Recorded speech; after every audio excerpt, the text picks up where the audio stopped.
The quarterback position in the NFL is undoubtedly the most significant role in one team's offense. Acting as a team's backbone, the quarterback has control of the ball almost every single offensive snap. But not only do they orchestrate the offense, but typically embody the team's character and are usually looked upon as the face of the franchise. They're relied on to read the defense, make split-second decisions, and execute precise passes while under high mental and physical pressure. So if you've got a good quarterback, you're probably going to find success. Of course, there have been plenty of successful teams that have won the big game without a stellar QB per se, but still needed them to play well enough. This is rare though, with almost every Super Bowl champion starting quarterback appearing in the Pro Football Hall of Fame. But quarterbacks can only do so much. Football is a team game, and the fortunes of NFL teams are based on a multitude of factors, including defense, special teams, coaching, and other offensive play. Most franchises like the Packers and the Patriots are able to take advantage of their various years with their respective Hall of Fame quarterbacks and walk out of their careers with at least one ring.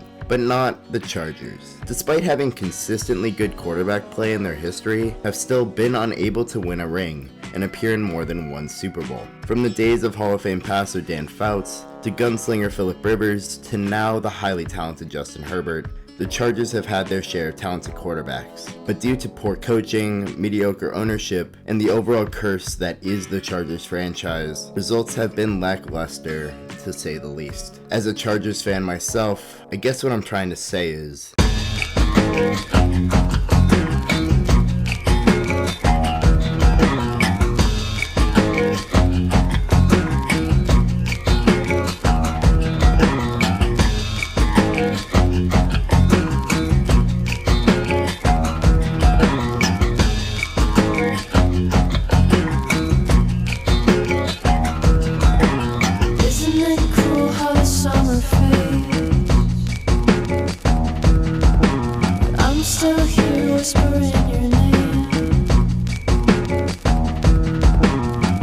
Guess the heat drives people crazy.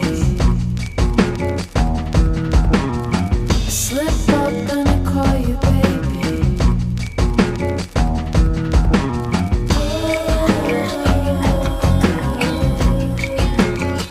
Like the summer's over. Guess you won't be coming over. Good to meet you, nice to know you, nice to know you, nice to know you, nice to know you.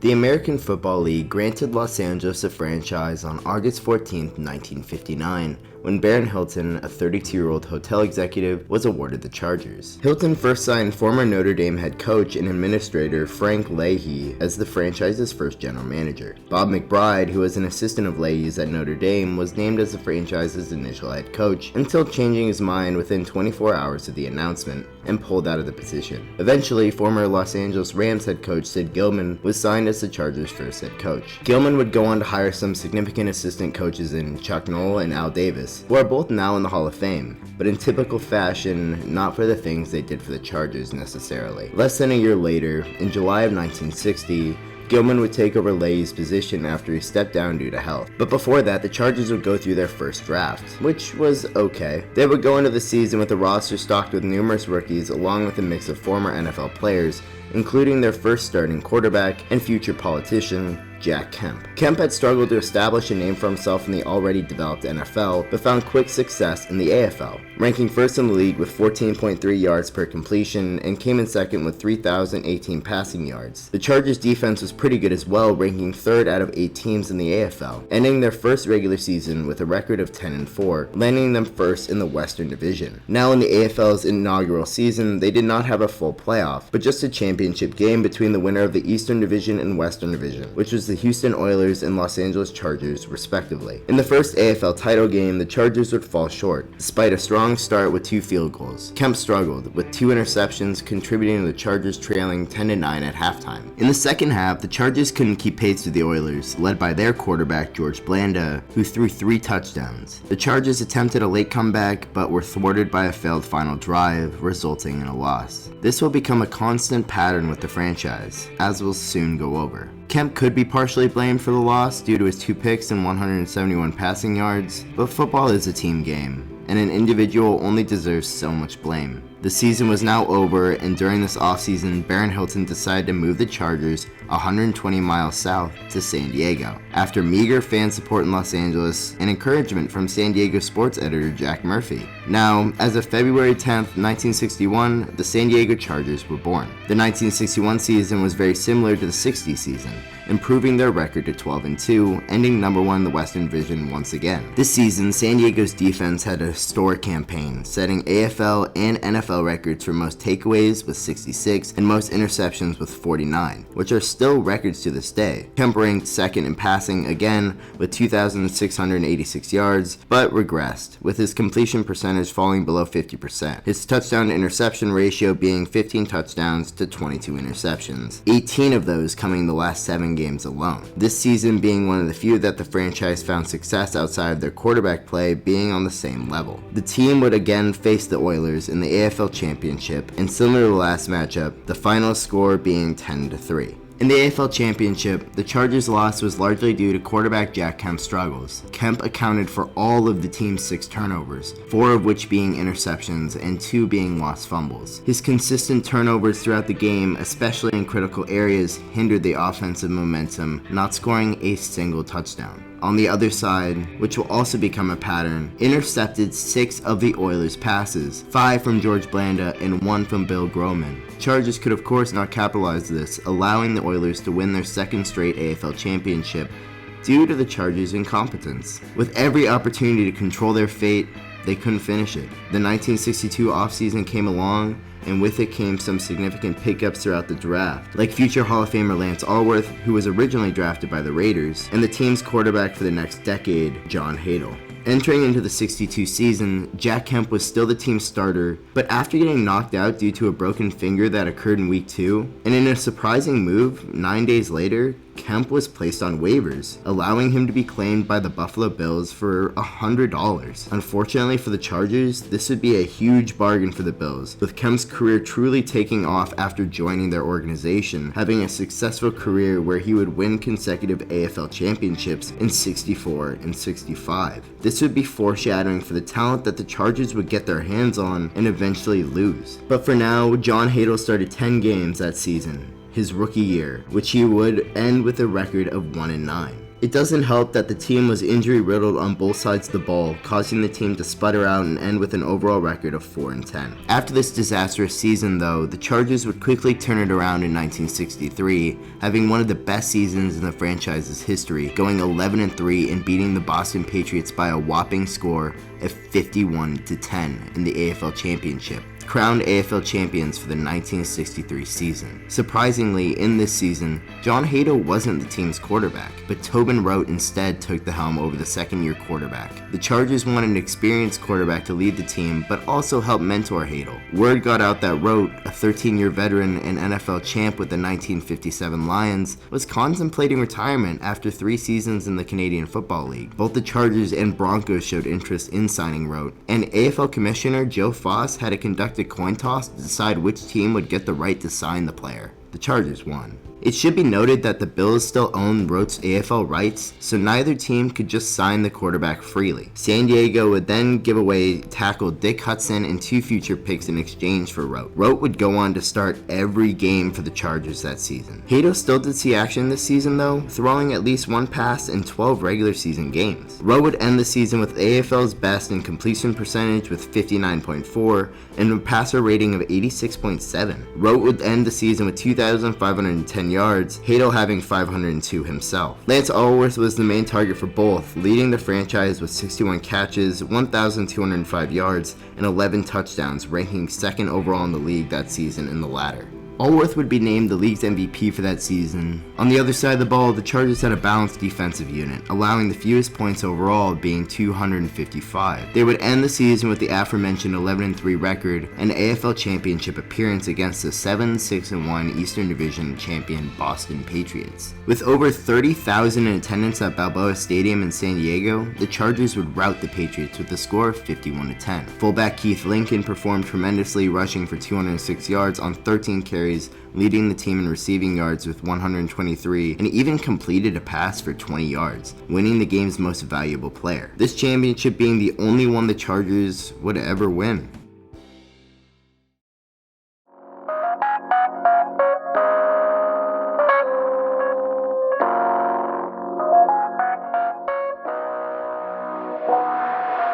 The 1964 season would arrive, and with it came a Chargers record of 8-5-1, which would still be the first in the West Division, but would lose in the championship against former Chargers quarterback Jack Kemp, and the East Division champion Buffalo Bills 7-20, of course. Hadel and Rote would split playtime throughout the season, with Hadel becoming the clear starter as the season progressed. Though Hadel was statistically better than Rote, Rote would start the 64 championship over Hadel. This wouldn't work out, obviously, and would be the last game Rote would start for the franchise, officially handing the keys to Hadel, where he would find success right away, leading the Chargers to a 9-2-3 record and a championship appearance in the 65 season. Hadel would start all 15 games the Chargers would go on to play that season. In the 14 regular season games, Hadel would pass for 2,798 yards, which was first in the league, and would pass for 20 touchdowns, which was tied for second in the league. Allworth was again a major factor, leading the league in receiving and tied for first in touchdowns with 1,602 yards and 14 touchdowns respectively. The Chargers defense ranked second in total team defense, leading the league in both passing and rushing defense.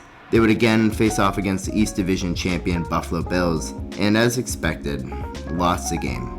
The final score being 23-0, which is definitely unfortunate on the league's biggest stage. Hadel would have a bad day, completing only 48% of his passes, throwing no touchdowns to 2 interceptions. On the other side, former Chargers quarterback Jack Kemp would have a good day, boasting 155 yards and a 1-to-1 touchdown to interception ratio, winning his second straight AFL championship. Hadel losing his second straight, but his first as a starter, to be fair. This 65 championship appearance would be the last appearance for the Chargers in the league's championship game, AFL, and eventually NFL, until nearly 30 years later, in January of 1995. After the conclusion to the 65 season, Hadel would go on to start nearly every game for the Chargers for the next 7 years, amassing a 142 to 145 touchdown interception ratio in that span, with a record of 43, 41, and 6 in that span as well. The Chargers overall began to decrease in position as the West powerhouse. They would not appear in another championship game, which would turn into the Super Bowl the very next season in 1966, matching the AFL champion against the NFL champion in a major championship game between both leagues, promptly named the Super Bowl. I also forgot to mention that Baron Hilton would sell the Chargers around the same time in 1965 to Gene Klein, which would be the owner for the next good period of time, which will be a pretty successful period of time. The two leagues would eventually merge officially in 1970 after announcing initial plans in 1966. After the team was sold and before the leagues merged, the Chargers would not replicate their early success in the decade in the latter half, ending the 60s without coach Sid Gilman, resigning halfway through the 1969 season due to health, but would come back a few seasons later. This would end a very tumultuous decade for the Chargers, ultimately ending in a lower spot compared to where they began. So did the Chargers quarterbacks deserve better this decade? The Chargers were highly successful for most of the decade, in large part due to their offensive production, stemming from the QB play of Jack Kemp, Tobin Rote, and John Hadel. Their play would lead to 1 championship and 5 championship appearances in the AFL, which is a lot of success at that time, to say the least. So do they deserve better? Not really. I'd argue Kemp deserves better, but he ended up having a pretty good career after leaving the Chargers and joining the Bills, so maybe not. This is another example of the Chargers shooting themselves in the foot, which would become a common trend in the franchise's future. Could Kemp have won the championship for the Chargers that Rote and Hadel could not? Who knows? In the end, Hadel would become the Chargers' most recognized QB of the 1960s, creating a lethal duo with future Hall of Fame wideout Lance Allworth. Hadel would lead the Chargers into the 1970s. This wouldn't last long though, as Hadel would soon meet his replacement early in the next decade.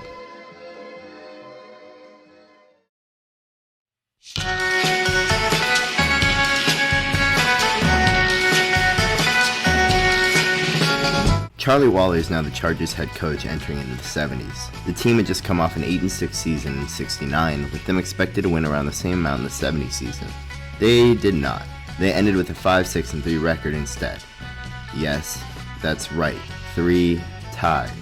The season was disappointing, being the last coached by Charlie Waller, with Sid Gilman taking over the next season once again. Nothing else really notable happened for the Chargers this season with Hadel still at the helm. He had an okay season though, with 2,388 yards with a 22-15 touchdown to interception ratio. This season though would be unfortunately the first of 7 consecutive losing seasons for the franchise. The 71 season would be the second, recording a 6-8 record. Sid Gilman coaching games 1 through 10, Harlan Sverre coaching games 11 through 14. Hadel was the only bright spot for the team this season, throwing 3,075 yards and 21 touchdowns to 25 interceptions. Hadel became the second quarterback, the other being Otto Graham, to lead 2 different leagues in passing yards. He also led in touchdowns and completions. He would win NFL Man of the Year from this. Unfortunately, the rest of the Chargers, with Allworth being gone now, I should note, being barely any help. The 71 season would pass, and now on to the 72 season. Yikes. Gilman was now completely out of the organization, with Sverre as the head coach and general manager. This would not be a good change, ending with a 4-9-1 record, ending in 4th place in the AFC West. This season is notably Hadel's last with San Diego. He would post a 15 to an unfortunate 26 touchdown to interception ratio. He also threw for 2,449 yards with a 51.4 completion percentage. Sverre would continue to be the Chargers head coach going into the 1973 season. The Chargers would trade Hadel to the Los Angeles Rams in January of 1973 for defensive end Coy Bacon and running back Bob Thomas. Now that Hadel's career with the Chargers has ended, let's reflect. As the franchise's most recognizable quarterback from the 1960s, did he deserve better?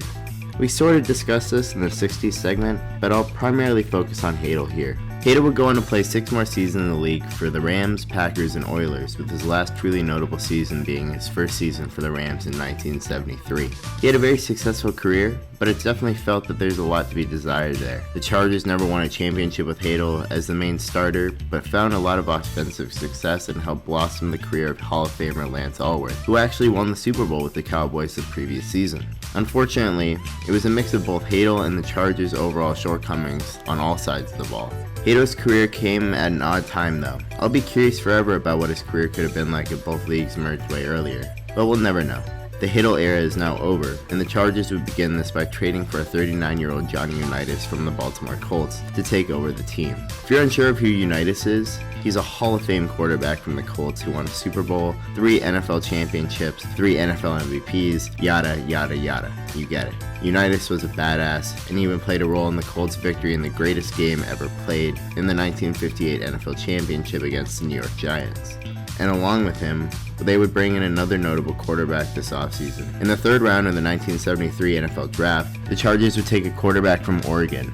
Meet our next franchise quarterback, Dan Fouts. Fouts set 19 Oregon records and would later be inducted into the university's Hall of Fame in 1992. Though he did those things at Oregon, he was the 6th quarterback taken in the 73 draft. This was convenient for Fouts though, as he would be backing up his childhood idol in Unitas. It would take some time for him to become that franchise quarterback we know him as, but for now, he's a rookie. In that 73 season, again with Sverre at the helm, the Chargers had an abysmal 2-11-1 record, once again ending in last place in the AFC West. No Pro Bowlers, no All-Pros, and Unitas' last hurrah. The hurrah was rocky, to say the least. Unitas started the season with a heavy loss to the Washington Redskins with a score of 38-0, throwing only 55 yards and 3 interceptions, getting sacked 8 times.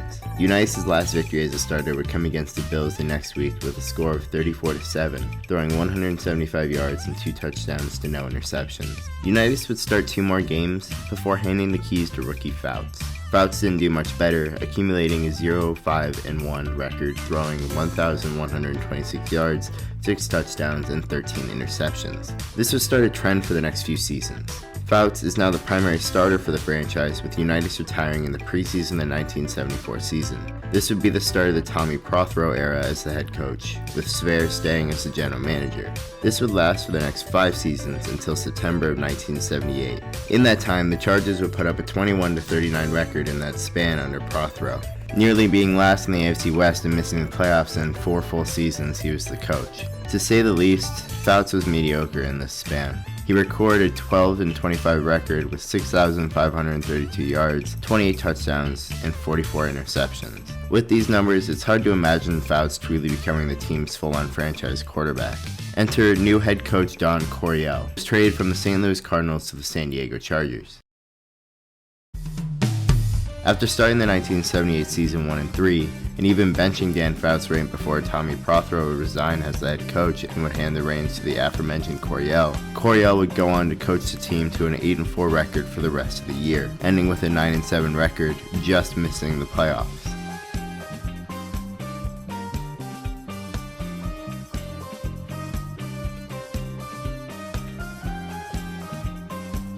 Fouts would have a tremendous improvement on his past seasons, gaining confidence, throwing for 2,999 yards, 24 touchdowns, 20 interceptions. It wouldn't be until the next season that this would pay dividends. Kellen Winslow, I should note, was also the first-round pick in this offseason. This is the season where things would truly pay off, 1979. In Coryell's first full season as the team's head coach, he would lead them to a 12-4 record, which was best in the AFC West, gaining a first-round bye in the AFC as well. Dan Fouts would have his best season by far, throwing 4,082 yards, which would beat Joe Namath's previous record of 4,007 in 1967, but with 2 more games. He would also throw 24 touchdowns to 24 interceptions, and this would be the beginning of the Air Coryell offense, one of the most influential offenses of all time. Unfortunately, in the last year of the 70s, in the first true successful season under Coryell, the San Diego Chargers would lose to the Houston Oilers 17-14 in the divisional round. In a very unfortunate playoff performance, which will become common as you'll see, Fouts would throw 5 interceptions, allowing an injury-riddled Oilers team to sneak out in an upset win. Vernon Perry, who was the strong safety for Houston, was the person who accounted for 4 of Fouts' 5 interceptions. A great performance. This game would leave a sour taste, but the season overall left a lot to be excited for. The season brought the Superchargers song, the first playoff appearance since 1965, the wide receivers Charlie Joyner and John Jefferson were great, and we had the second-ranked defense. Fouts finally looked like the team's franchise quarterback and left fans excited for what was to come in the 80s. Now that we've reached the end of the decade, let's ask if the quarterbacks deserve better. Sorta. Hadel got traded, and it would have been nice to have him end as a Charger, but it was probably for the best.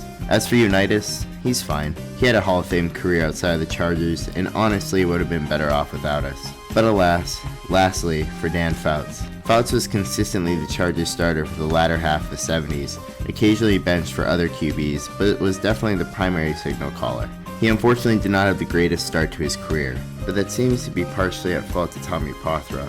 It wouldn't be until the Chargers brought in Coryell that their fortunes began to change, which we'll soon touch more on.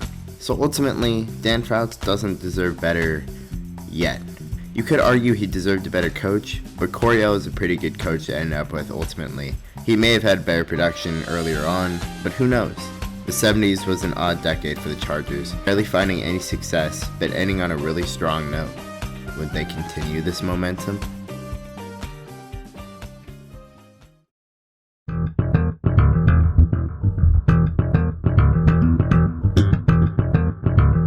The Chargers would start the 80s with a bang, going 11-5, which is slightly worse than the 79 season by 1 game, but still won the AFC West and got the top seed in the AFC for the 2nd year in a row. Fouts would have a spectacular season, throwing for 4,715 yards, breaking his own record from the 79 season. Tight end Kellen Winslow and wide receivers John Jefferson and Charlie Joyner each had over 1,000 yards receiving, becoming the first trio to do so. The defense was middle of the pack, but did lead the league with 60 sacks. The team overall had 8 Pro Bowlers. The Chargers would meet with the Buffalo Bills in the divisional round. They would trail the Bills 14-3 at half. With things looking bleak, the Chargers would miraculously score 17 unanswered points in the second half, winning 20-14 en route to an AFC Championship appearance against our stinky rivals, the Oakland Raiders, led by head coach Tom Flores and quarterback Jim Plunkett. Unfortunately for the Chargers, they would not get their first Super Bowl appearance this season. Instead, the Raiders would act fast, leading 21-7 after the first quarter. The Chargers would attempt to rally back, who ran off 17 unanswered points for the second straight week, but it wasn't enough this time. The Chargers outgained the Raiders in total yardage, 434 to 362, but committed all three of the game's turnovers, which would be their downfall. The Raiders would go on to win 34 to 27, leading to an appearance in Super Bowl 15, where they would become Super Bowl champions, beating Philadelphia Eagles 27 to 10. Damn. What could have been? This is a highly talented team, and if it weren't for some turnovers, they could have been the ones to beat Philly. But we'll never know. Instead, in typical fashion, the season ends in heartbreak. Though the ending of the season was rough, there would still be hope heading into the 81 season. In that 81 season, the Chargers would slightly regress, going 10-6. This would still be good enough to win the AFC West though, and a first round bye as the third seed, as there was only one wildcard game back then. Fouts, once again, broke his single-season passing record with 4,802 yards. His touchdown to interception ratio being the best of his career, with 33 touchdowns to 17 interceptions. And though the Chargers were known for their passing in this era, running backs Chuck Muncie, John Cappelletti, and rookie James Brooks would combine for over 2,000 total rushing yards on the season, the only time they do so in Coryell's pass-focused reign. The offense was great. The defense, not so much. The Chargers would deal one of their defensive centerpieces, Fred Dean, to the eventual Super Bowl champion 49ers. This was due to a contract dispute and would become a Hall of Famer and 49ers legend. Classic. This would be detrimental to the Chargers defense, obviously, collapsing in his absence. They were tough against the run, but with an injury to safety Glenn Edwards causing him to be absent, they would eventually drop dead last against the pass, allowing a record 4,311 yards to be dropped on their heads. Amazing. They did somehow manage to intercept 26 balls though. The team's regular season would end with a win against the Raiders in Week 16 by a score of 23 to 10, allowing the team to narrowly beat the Broncos in the race for the West. As the third seed heading into the playoffs, they would be tasked with playing the Dolphins in Miami. Now, if you're relatively caught up on your NFL lore, you know what happens next. If not, I'm about to tell you. Welcome to the Epic in Miami, a game that has its own entire Wikipedia page.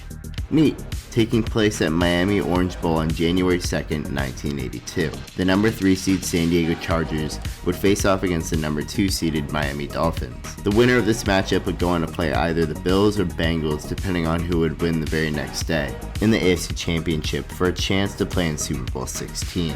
The Chargers could not have started the game better, taking a 24-0 lead after the first quarter from a field goal from Ralph Benerska, a 56-yard punt return from Wes Chandler for a touchdown, a short touchdown run from Chuck Muncie thanks to a recovered kick against the Dolphins special teams, then an 8-yard touchdown pass to James Brooks thanks to an interception from Chargers safety Glenn Edwards returned for 35 yards before. Now, this was dominance. The Chargers felt like they had this game in the bag.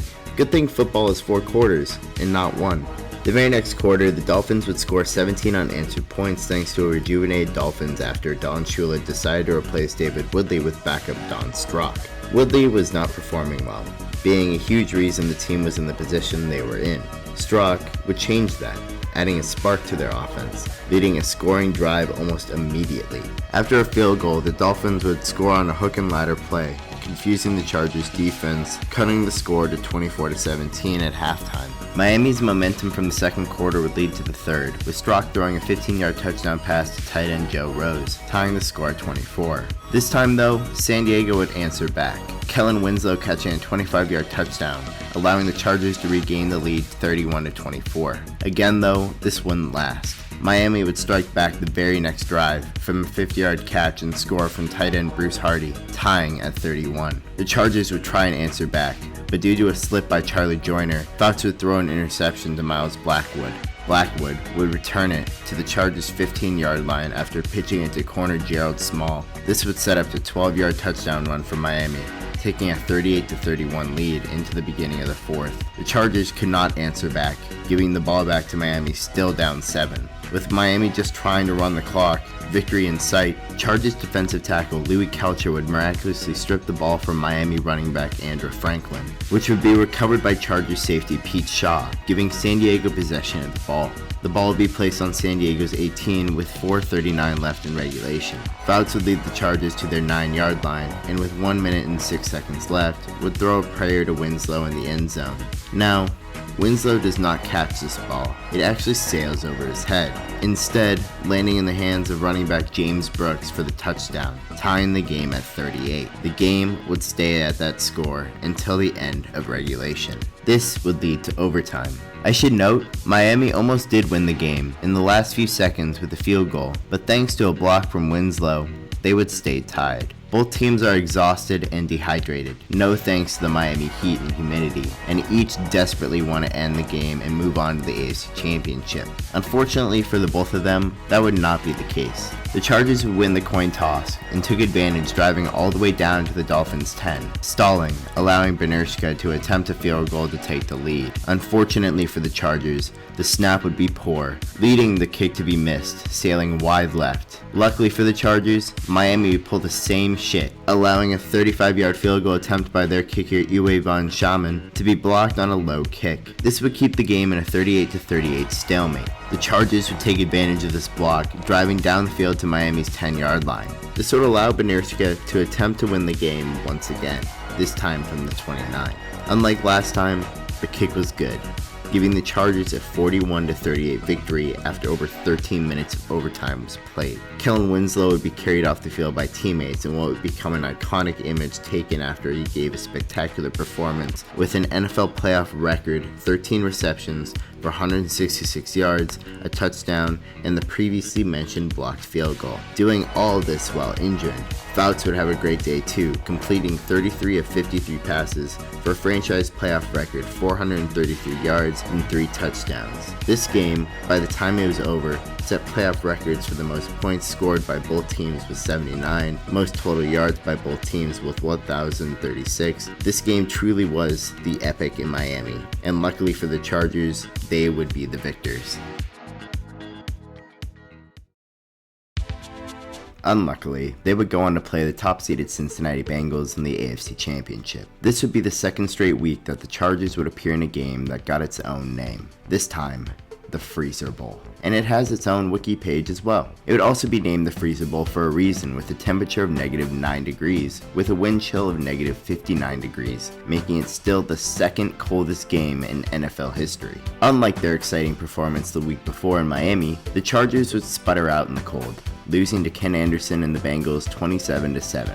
Whether it was the Chargers' discomfort in the cold weather, or the exhaustion from their battle the week prior, or both, the Chargers never stood a chance. The Bengals were prepared and cashed their ticket to Super Bowl 16, where they would meet and eventually lose to Joe Montana and the San Francisco 49ers. Dan Fouts would have a bit of a poor performance to end the season, with 185 yards, 1 touchdown, 2 interceptions, with the Chargers fumbling and losing it twice more on top of that. For the second season in a row, the Chargers have fallen 1 game short of the Super Bowl. Lackluster performances from Dan Fouts both years, but the team overall was no better. They entered into the 1982 offseason with uncertainty, but still believe they can make a run. Now, the 1982 season was shortened due to player strikes happening in the middle of the season, following the completion of Week 2 to be specific. This could honestly be a topic of its own video, so I won't go too in depth with this right now. But in the strike-shortened season, the Chargers posted a 6-3 record, which was good enough for the 5th seed in the AFC.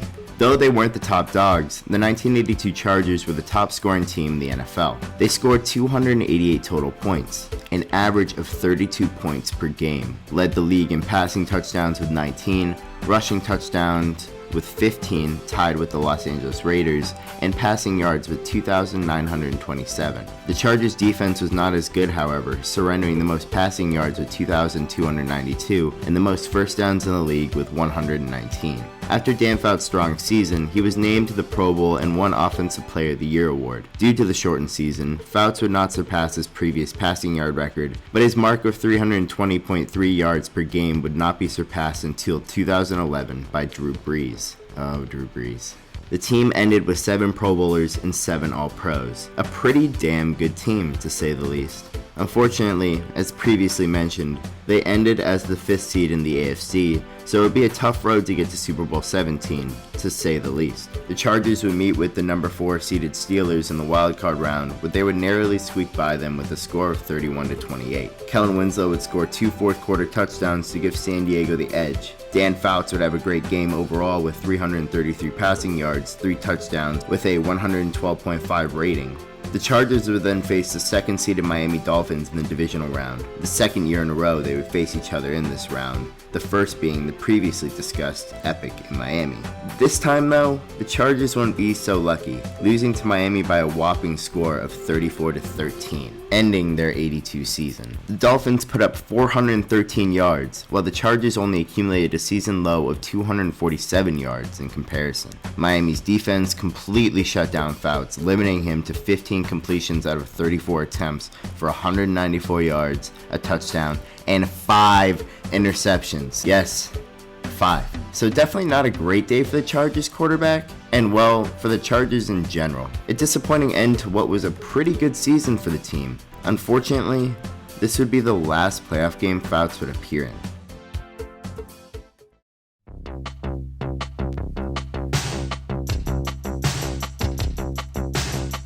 The Chargers would begin a trend downwards in the 1983 season, going 6-10. This would start a trend for the Chargers, not winning the AFC West or even winning more than 8 games in a season until 1992. Though they started to collapse, the 83 season is notable for a few things. Despite the 6-10 record, Fouts still led the league in passing for the 6th consecutive season with 2,975 yards, which is still an NFL record to this day. The Chargers would also be sold after the conclusion of this season to the Spanos family, who still owns the Chargers organization to this day as well. The Chargers would unfortunately sputter out for the rest of the 80s. I'm not going to go super in depth for the rest of the seasons within the decade because, quite frankly, I don't need to. Fouts would continue to be efficient for the Chargers, being one of the primary reasons why they weren't seen as terrible. After the departure of Coryell in '86, Fouts would eventually retire after the 1987 season, where he would post one of his worst seasons, throwing 2,517 passing yards, 10 touchdowns, to 15 interceptions. Fouts' career would finally end after playing for San Diego for 15 seasons, easily becoming the franchise's best quarterback of all time up to that point. Over his career, Fouts would complete 58.8% of his passes for 43,040 yards, 254 touchdowns, and 242 interceptions, with a rating of 80.2. With 6 Pro Bowls, several All-NFL teams, and plenty of NFL records, Fouts would eventually be inducted into the Pro Football Hall of Fame in 1993. His coach and a few other players, being Kellen Winslow, Charlie Joyner, and Fred Dean, would all eventually make the Pro Football Hall of Fame as well. The 88 season would be the first without Fouts in a long time. The team would immediately regress, posting a 6-10 record, led by vet quarterback Mark Malone for a majority of the season. The passing game would not be the same, going from one of the best to one of the worst in a very short span of time. Head coach Al Sanders would not return after the 88 season, San Diego hiring Dan Henning to be his replacement. Unfortunately for the Chargers, they would again go 6-10 in the 89 season, this time being led by former Super Bowl champion with the Bears, quarterback Jim McMahon. McMahon did help with the pass game, but not by much. This would conclude a very tumultuous but exciting decade for the Chargers.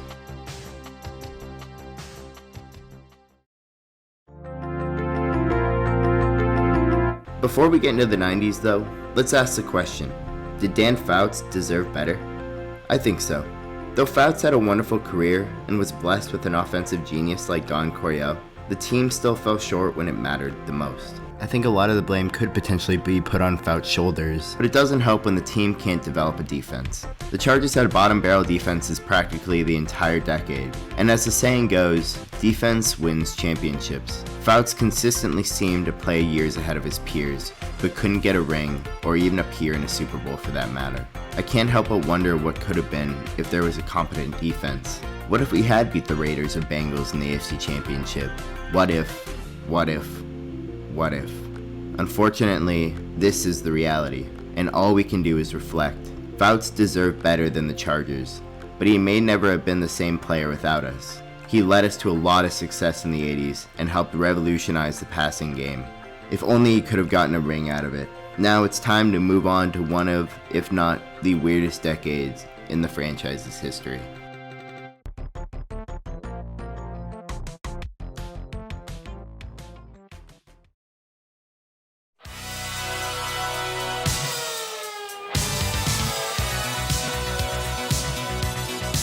I should note before we truly hop into the 90s, it's probably the weirdest decade in the Chargers' history, which you'll soon see. The 1990 season would arrive, and with it new general manager Bobby Beathard.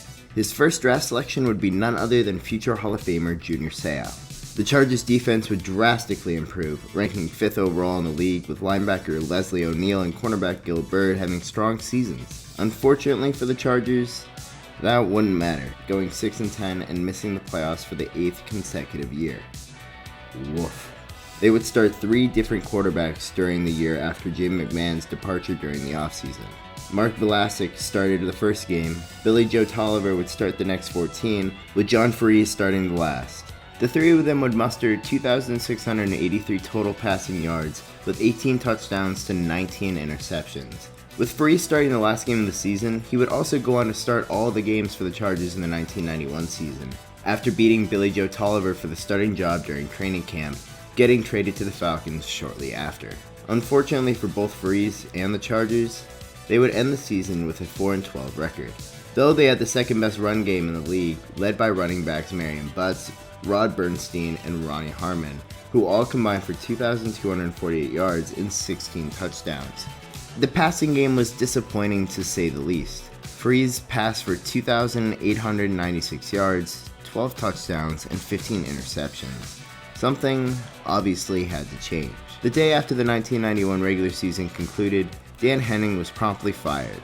A few weeks later, former Georgia Tech Yellow Jackets head coach Bobby Ross was hired as the Chargers' next head coach. The 92 offseason brought debate for what the Chargers should do with their quarterback position.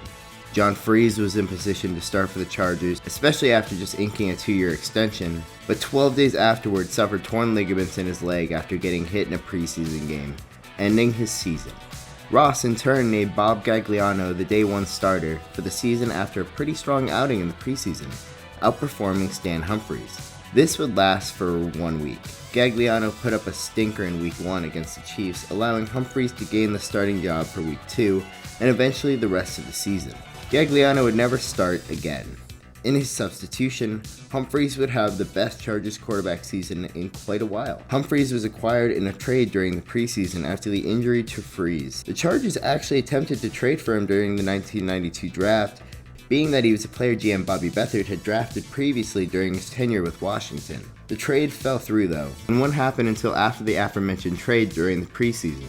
Humphries would start 16 games for the Chargers in 1992, amassing 3,356 passing yards, 16 touchdowns to 18 interceptions. He would help the Chargers end with an 11-5 record, leading to the playoffs berth for the first time in quite a while. This would be after starting 0-4.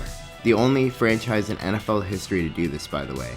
The defense was key in helping the Chargers develop, becoming the 4th best unit overall. They would land the number 3 seed in the AFC, giving them a home playoff game against the Chiefs in the wildcard round. Steve Hendrickson would score in the 4th, giving the Chargers the 17-0 lead, which would last for the rest of the game, ending up as the final score, giving the Chargers the W. The Chargers would then travel to Miami to play the Dolphins, where they would get dismantled, losing 31-0. Thanks to 4 interceptions from Mr. Humphries. Due to these turnovers, Dan Marino would play like an absolute badass, dropping 3 touchdowns against the Chargers defense, promptly ending their season. The 93 season would unfortunately be a downgrade from the surprising 92 season. The team would end the season with an 8-8 record. Yuck. Missing the playoffs, ultimately ending as 4th place team in the AFC West. Stan Humphries would only play 12 games during that season, mustering 1,981 passing yards, 12 touchdowns to 10 interceptions. Freese would play some time during the season too, due to the injury to Stan, but only posted a 2-4 record within the span, with a better start than Humphries. Though Freese had more consistency to start the season than Humphries had, Humphries would eventually return for the last 6 games, bringing the Chargers within 1 win to get into the playoffs. Unfortunately, the losses from early in the season were too much, costing the Chargers a spot in the 93 playoffs.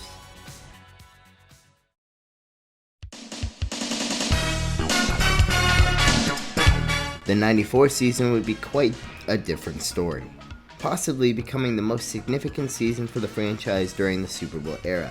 In this offseason, I should note, we also drafted Rodney Harrison. He'll become a little important for someone else. But he's still significant for us, I guess, too. Anyways, the team would go 11-5, good enough for the first in the AFC West and second overall in the AFC. This is huge thanks to the offensive consistency of Stan Humphries, putting up 3,209 passing yards, 17 touchdowns to 12 interceptions. Running back and first-year starter Natrone Means would put up 1,350 rushing yards with 12 total touchdowns, adding to the effectiveness of the Chargers offense. On the other side, the Chargers defense was known for being pretty good against the run. They would often cause turnovers at crucial moments, which would often shift the momentum in the Chargers' favor. The 11-5 record would be good enough for the second seed in the AFC, giving them a bye week during the wildcard weekend. After that was over, the Chargers would once again face the Dolphins in the divisional round. Though the Dolphins absolutely dismantled the Chargers the last time they met in the playoffs, the San Diego team wouldn't let it happen again. The Chargers would eventually win the matchup 21-22 after overcoming a 15-point halftime deficit. They would hang on to win after Dolphins kicker Pete Stoyanovich missed the game-winning field goal with only a second remaining. Stan Humphries would have a mediocre performance, posting a 1-to-2 interception ratio with 276 passing yards to go along with it. The Chargers would then face the Pittsburgh Steelers in the AFC Championship, played within the Steel City. This game would eventually become a classic for Chargers fans. The game would be close the entire time, even with Pittsburgh entering the game as a 9-point favorite. Though the Steelers had plenty of opportunities throughout the game to prove themselves as the favorite, they could not catch up at the end. Though the Steelers outperformed the Chargers offensively, 415 yards to 226 in total offense, the Chargers were able to take one final defensive stance against the Steelers in the red zone, turning the ball back over to their offense. Barely a minute remaining. Humphries would need the rest of the game, ultimately winning the AFC Championship for the Chargers for the first time, creating the franchise's first, and so far, only Super Bowl berth.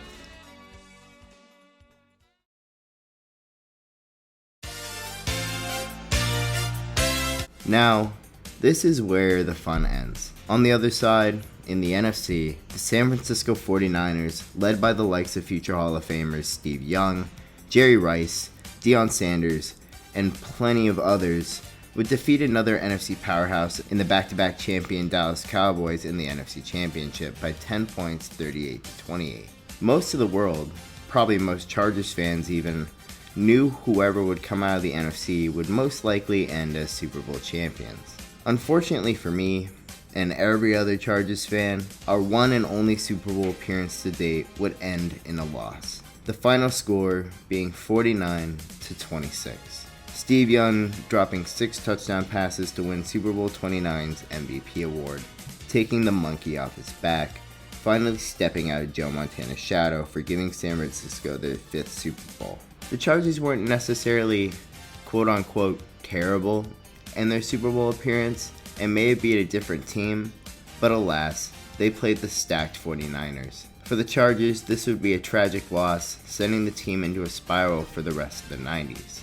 The Chargers' 354 total offensive yards were not enough for San Fran's 455. Stan Humphries posting 275 yards with a 1-to-2 touchdown to interception ratio with a 49% completion percentage.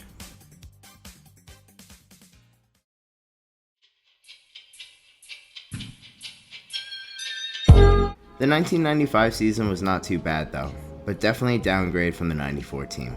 After starting 4-7, the team would end 9-7, resulting in a second place finish in the AFC West and a loss to the Indianapolis Colts in the wild card, 20-35. This would arguably be the best season Humphries would post for the franchise, amassing 3,381 passing yards, 17 touchdowns to 14 interceptions, averaging a career-best 225.4 passing yards per game with 59% completion percentage. This would be the last season the Chargers would appear in the postseason for quite a while. The 96 season would be mediocre, ending with an 8-8 record, also being Bobby Ross' last season as head coach. Humphries would again put up pretty good season to his standards, posting 2,670 yards, 18 touchdowns to 13 interceptions with a 55.8 completion percentage. The 96 season would be Humphries' last season as the team's primary starter, though not his last season with the team. He would only start 13 games, missing 3 due to injury. The 97 season would be Humphries' last with the Chargers, unfortunately ending with half of his games missed as well, only posting 1,488 passing yards, 5 touchdowns to 6 interceptions on a 53.8 completion percentage in only 8 appearances. A new head coach has arrived as well, being Kevin Gilbride. Backups Jim Everett and Craig William would fill in for Humphries when he wasn't playing, combining for 8 starts, 2,814 passing yards, 17 touchdowns to 14 interceptions. This would ultimately lead to a 4-12 record for the Chargers, ending in last place in the AFC West. If anything emulates this franchise better, it is a small quote from the bottom of the 97 season wiki page.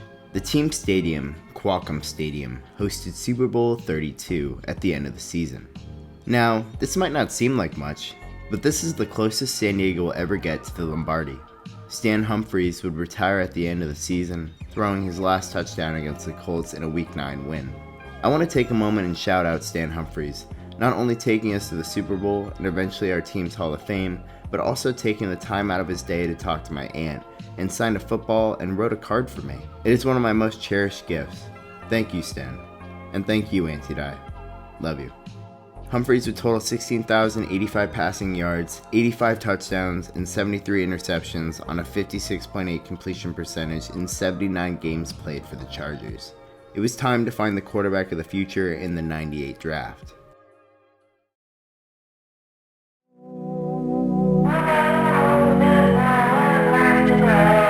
Luckily for the Chargers, due to their record, landed the 2nd overall pick, only behind the Indianapolis Colts. This draft had a lot of attention, especially on the 2 primary quarterback prospects, Tennessee's Peyton Manning, the son of former Saints quarterback Arch Manning, and was consensus All-American in 1997, and then Washington State's Ryan Leaf, who was a first-team All-American in 1997 and Pac-10 Offensive Player of the Year. Now, hindsight is 20/20, and Peyton Manning is undoubtedly the pick here. But back then, there was a legitimate debate. The Colts were very close to picking Ryan Leaf, but after thorough evaluation and interviews with both quarterbacks, the Colts deemed Manning as the superior prospect, due to his mental preparation, leadership qualities, and overall football IQ, selecting him number 1 overall. That would leave the Chargers with Leaf, who they would select number 2 overall. Quickly, the Chargers' high hopes for Leaf would vanish as quickly as they arrived. Leaf's rookie season was stained by poor behavior. Leaf would look decent at best during the preseason, and even won his first 2 games, though he did not play that well in them. Right before the Chargers' September 20 matchup against the Chiefs, Leaf was hospitalized for a viral infection that he attributed to an improperly cleaned artificial turf burn. He ended up starting the game, but only went 1 for 15 on passes for only 14 yards, 2 interceptions, and 4 fumbles, 3 of which were lost. They would lose 23-7. Famously, the next day, Leaf was recorded chatting at San Diego reporter Jay Posner, which led to an intervention from Junior Seau and a team executive. Ryan would go on to start 9 of the Chargers games that season, sharing time with the aforementioned Craig William, who would play better than the piss-poor performance of Leaf. Unfortunately, that's not saying much. They would combine for 3,192 passing yards, 10 touchdowns to 34 interceptions, leading the Chargers to end with a 5-11 record, 5th in the AFC West. Surprisingly, Leaf would actually throw more yards in their matchup with one another during the season, 137 to 160, with each throwing an interception. Manning, though, the only one to throw a touchdown, leading the Colts to victory 17-12. Leaf's next season would also be less than ideal, to say the least, being that he missed the entire season due to an injury to his throwing shoulder 20 minutes into the Chargers training camp. He would still make headlines though, yelling at multiple people throughout the year. Yes, multiple. Great job, Ryan. This season would cause head coach Kevin Gilbride to get fired week 6, filled in by interim Drew Jors. Mike Riley would get hired as next year's head coach in 1999. The team would actually go 8-8 in the final season of the 21st century. Jim Harbaugh, who will become more important later on, is the team's primary starter for the season. Splitting some of the time with backup Eric Kramer, the two would combine for 3,549 passing yards, 12 touchdowns to 24 interceptions. Not a great season, but the team persevered and was good enough for 3rd in the AFC West, better than what was anticipated based off the last few seasons. The Chargers were now heading into the new millennia with higher hopes, a young quarterback, new coaching. What could go wrong?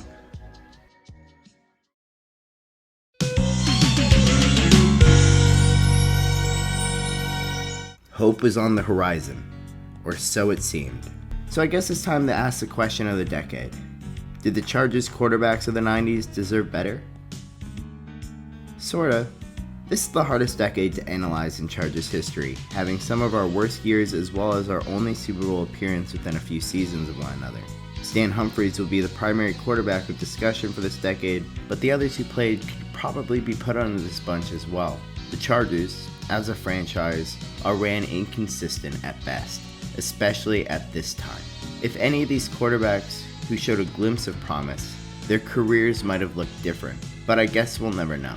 On the other hand though, if it weren't for the Chargers, Stan Humphries' career may have ended before he got started. Luckily for us, we did get him, and I'm glad we did. But his time is now over, and it's time to enter into the 2000s, where the fun truly begins.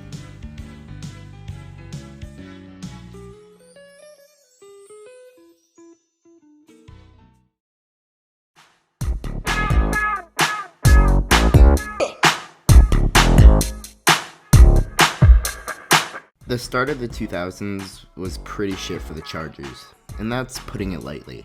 The 2000 season is the worst season in the team's history by far, record-wise, going 1-15. The team had an historically inept run game. Their 1,062 total team rushing yards, which is 66.4 per game, is the lowest total by any team in NFL history in a 16-game season. For perspective, in the strike-shortened season in 1982, which only had 9 regular season games, had 13 teams who rushed for more yards than the Chargers did in all of 2000. Woof. The main QB was Ryan Leaf, with Jim Harbaugh also splitting time, Moses Moreno appearing as well, with a total of 3,540 passing yards, 19 touchdowns, to 30 interceptions. Junior Seau still had a great season, as well as punter Darren Bennett, both making the Pro Bowl, with Seau making All-Pro. This awful season would land the Chargers the number 1 overall pick in the 2001 NFL Draft. The Falcons were infatuated with quarterback prospect from Virginia Tech, Mike Vick. The Chargers, on the other hand, were interested in TCU's running back LaDainian Tomlinson. After many awards in college, looking like he could be a generational talent, the team picked him up after an historically bad run game, selecting him at 5. The Chargers would later select quarterback Drew Brees from Purdue with the 32nd pick in the draft, the first selection of the second round. Drew was very accomplished in college, but scouts were worried about his short stature and if his ability would be able to translate into the league. The Chargers took a chance on Drew, passing on a QB in the first, killing 2 birds with 1 stone. The 2001 season was a big improvement from 2000, but that's not saying much. Mike Ridley was somehow retained as head coach after 2000. John Butler would be hired as GM after being fired from the Bills. He would cut Ryan Leaf almost immediately after being hired, and he would also sign a couple of Bills players like quarterback Doug Flutie, linebacker Sam Rogers and John Holek, defensive end Marcellus Wiley, and kicker Steve Christie. Doug Flutie would be cut by the Bills after losing in a quarterback battle to Rob Johnson, though he played well for the Bills the season prior. The media would call the Chargers Bills West, from all these former Bills now in the West. The Chargers would start 4-2 before playing the Bills. The game would be surprisingly competitive, the final score ending as 27-24. The Chargers would move to 5-2, but this would be their last win of the season. Doug Flutie would start every game except one, Drew Brees starting one. Doug would throw for 3,464 yards, 15 touchdowns, 18 interceptions on a 56.4 completion percentage. Drew Brees in a singular appearance threw for 221 yards, 1 touchdown, 0 interceptions with a 55.6 completion percentage, looking promising as a rookie. LaDainian Tomlinson had a strong rookie season as well. He would rush for 1,236 yards, 10 touchdowns, averaging 77.3 yards per game. He won Offensive Rookie of the Year. This would be the last season for head coach Mike Riley. The Chargers would start the 2002 season with a strong 6-1 record, but after their bye would only win 2 out of their last 9 games, missing the postseason, ending 8-8. Doug Flutie would appear in a game, only completing 3 passes for 64 yards. Drew Brees would become the primary starter. He would throw for 17 touchdowns and 16 interceptions on 3,284 passing yards with 60.8 percentage. This would be the last season with Rodney Harrison and Junior Seau, leaving for the Pats and the Dolphins, respectively. The 2003 season would be much worse than the 2002 season, going from 8-8 to 4-12. Due to the Cedar Fire, the team only played one home game all season. This would definitely play a role. This game wouldn't even be played in San Diego, but in Sun Devil Stadium in Tempe, Arizona, against the Miami Dolphins. The team surrendered the most points per game at 27.6 in the entire league. Tragically, our GM, John Butler, would die from lymphoma on April 11, 2003, passing the GM role to his assistant AJ Smith. Drew Brees would struggle, Doug Flutie splitting some of the time with him.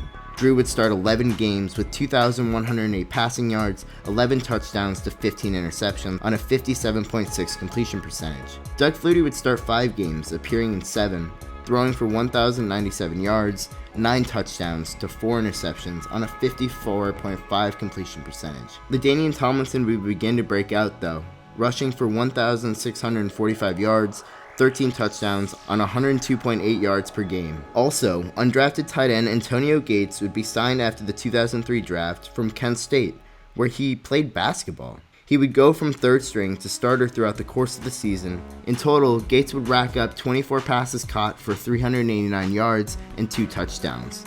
His 16.2 yards per reception was the most of his career.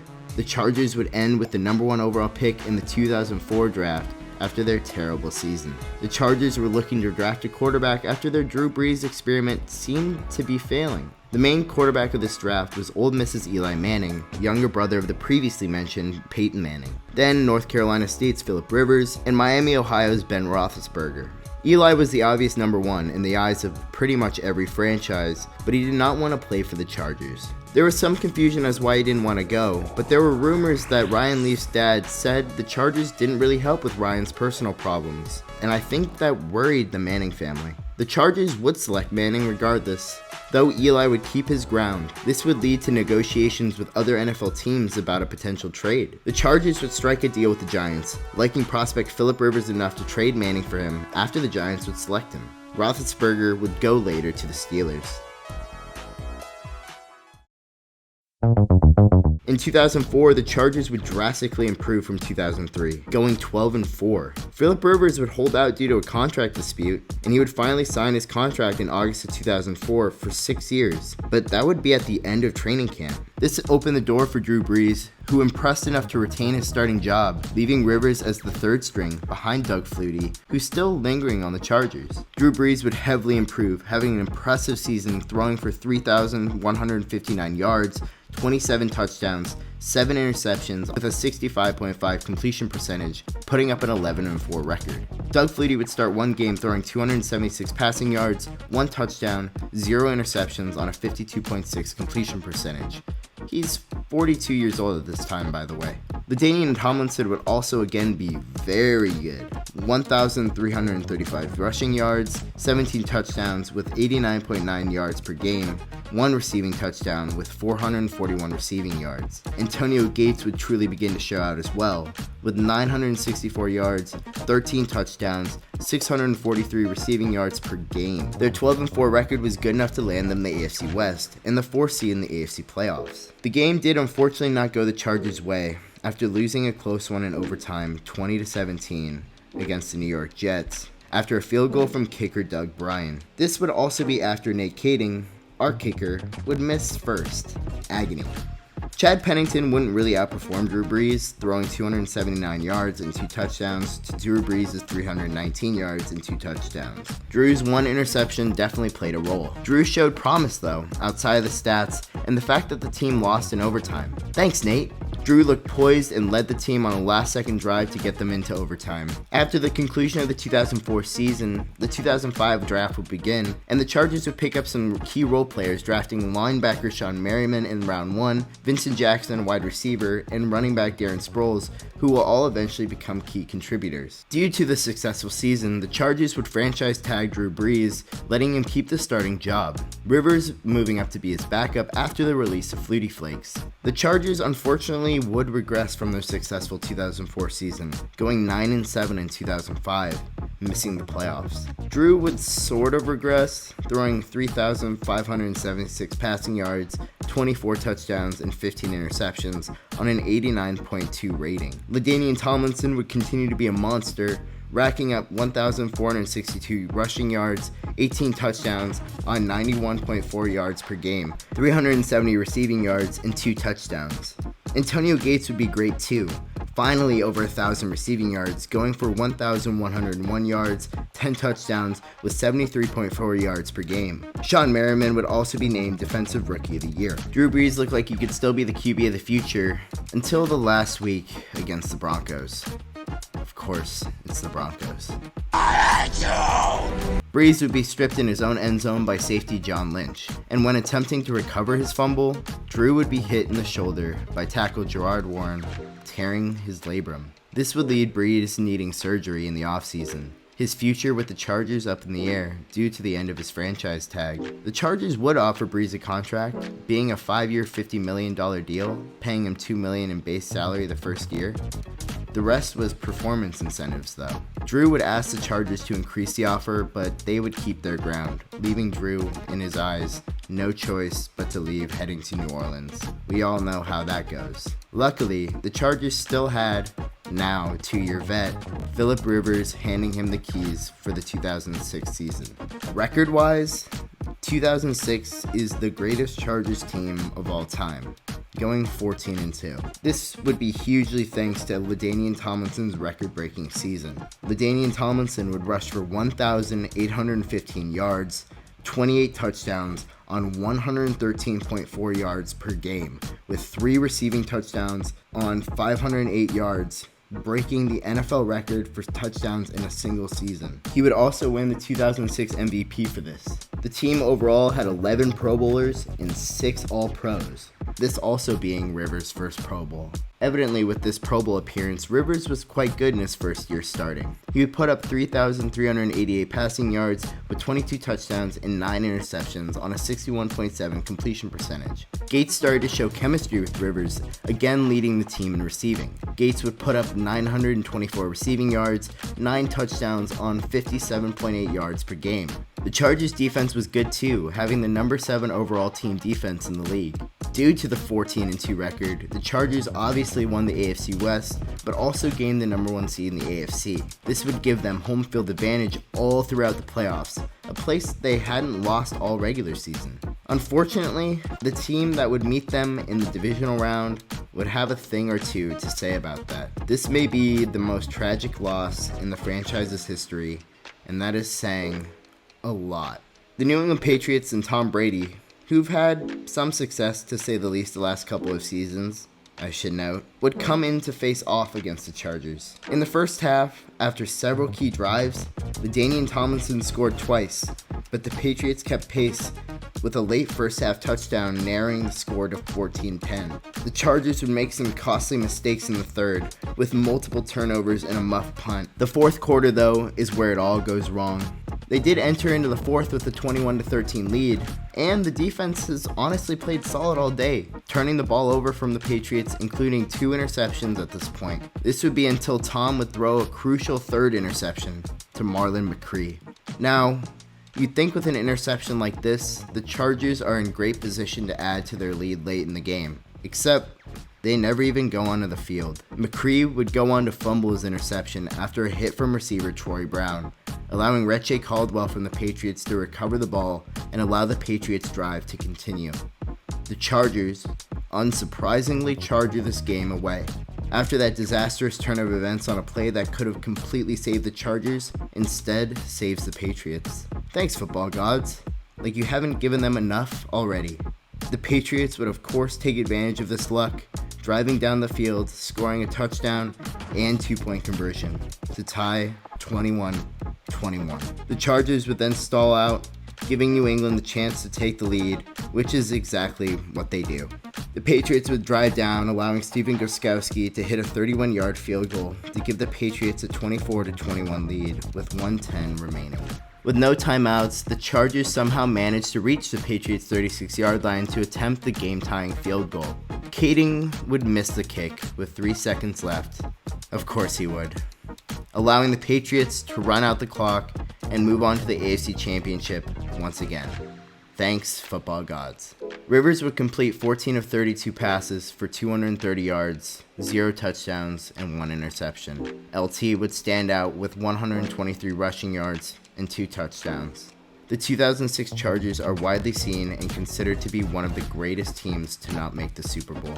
The Spanos family must have felt the same way, the loss leaving a sour taste in their mouths, sour enough to fire head coach Marty Schottenheimer.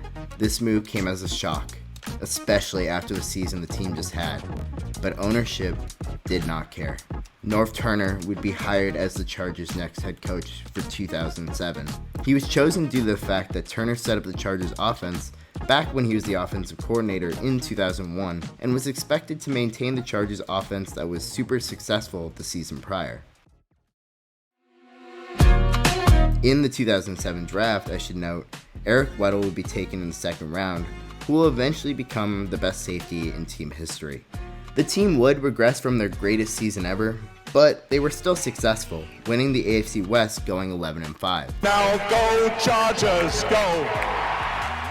Phillip would play good, but the run game was still dominant.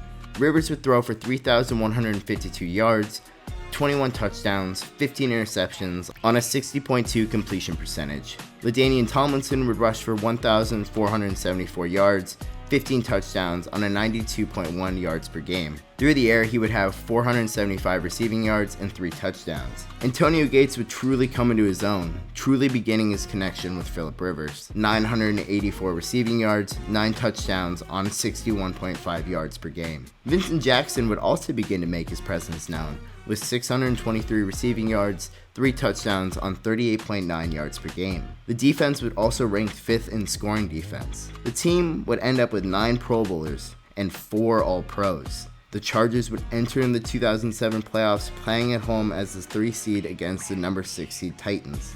The Chargers would play very well, winning 17-6. The Chargers would hold the Titans to 248 yards, 2 field goals, while also forcing Tennessee to turn the ball over twice. This would be the first playoff win for the Chargers since their 1994 AFC Championship win against the Steelers.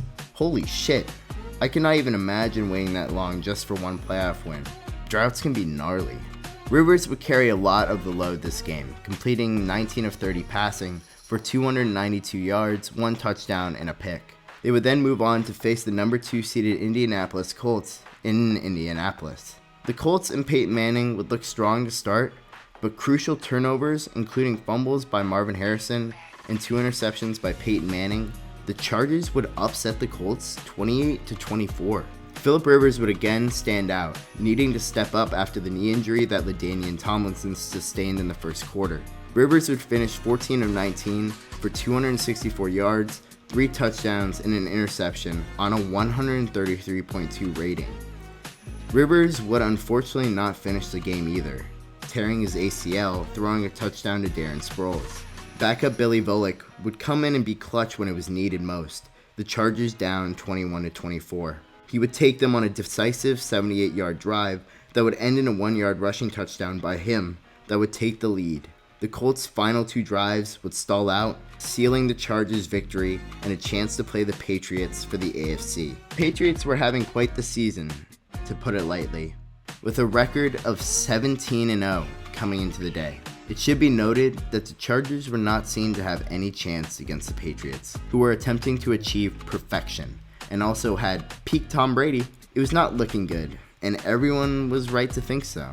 The Chargers would unfortunately prove it right, losing the AFC Championship to the Patriots 21-12. Rivers would miraculously play after tearing his ACL the week prior, putting up a gutsy performance with the chance to play in the Super Bowl on the line, showing how tough he is. Rivers would finish with 211 yards, 0 touchdowns with 2 interceptions on 51.35% completion percentage. His injury definitely making itself known.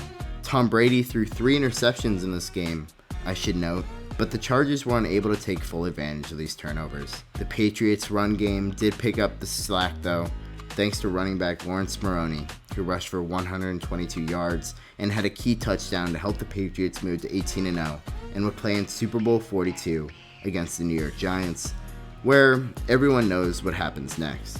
I will die on the hill that we could have beat the Patriots if we were healthy. But of course, we weren't, and I'm reaching into hypothetical territory. Again, I can keep saying what if, but it's not the reality. Our amazing 2007 season would end tragically, one game short from the big one.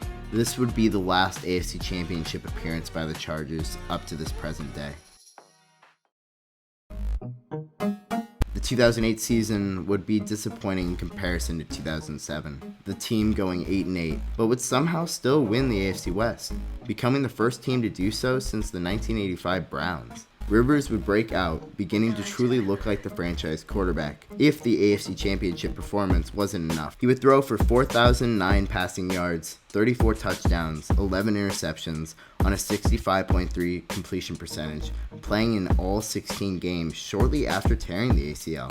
LT would still be great, seeming to have undying consistency. He ran for 1,110 yards, 11 touchdowns on 69.4 yards per game. He also caught a touchdown on 426 yards receiving.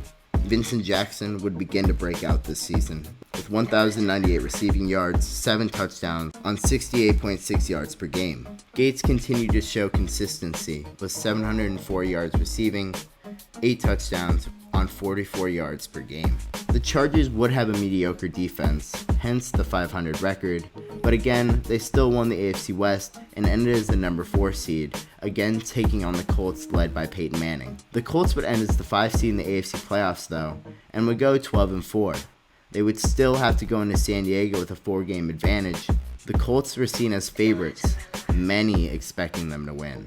What they didn't expect was Darren Sproles, who would have an historic performance, racking up 328 all-purpose yards, the third most in playoff history. 2 touchdowns, including what would be the game-winning score in overtime for a Chargers upset 23-17. The teams would go back and forth all game, the Colts taking a lead 17-14 after a 72-yard touchdown to Reggie Wayne. The Chargers would drive down though, getting a field goal position, allowing kicker Nate Kading to send the game to overtime with 31 seconds left.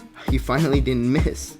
The Chargers would win the toss, and the rest was history. Thanks to 2 penalties by the Colts defense, the Chargers got in position for Darren Sproles to run in for the 22-yard game-winning touchdown. Rivers played well enough, going 20 of 36 for 217 yards, 0 touchdowns, 1 interception, with again Darren Sproles practically carrying the offensive production all game.